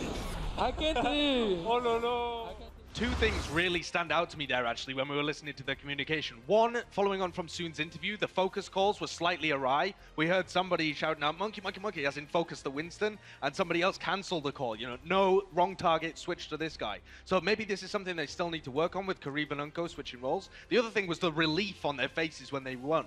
These guys were pressured so hard by a team that, realistically, we thought was lower in the table than they were. And Valiant were so relieved to get the win today. It was such an amazing way to start this rivalry. The battle for Los Angeles temporarily is going to be held by the LA Valiant. They are going to be your champions to close out the day. But we can't go without crowning our player of the match. And this was tough for us. So many great players, but Envy has to be our player of the match, sponsored by Omen by HP. He did it all. He did it on the Diva. He did it on the Hog, constantly shutting down his opponents and really giving his team massive opportunities. Yeah, it was a long series, but when it came down to the 3rd and 4th game where you had to have that composure, Envy stood out far above the rest. His Roadhog, especially on Junkertown, was so ridiculous that we just have to give it to him. Yeah, I love the way that he punished iRemix on Winston on this map that you're saying, or rather the previous map, on Ilios on what's it called, the Lighthouse stage, but also when we went over to Lijiang Tower and they were running the triple DPS, and again, iRemix is the only tank,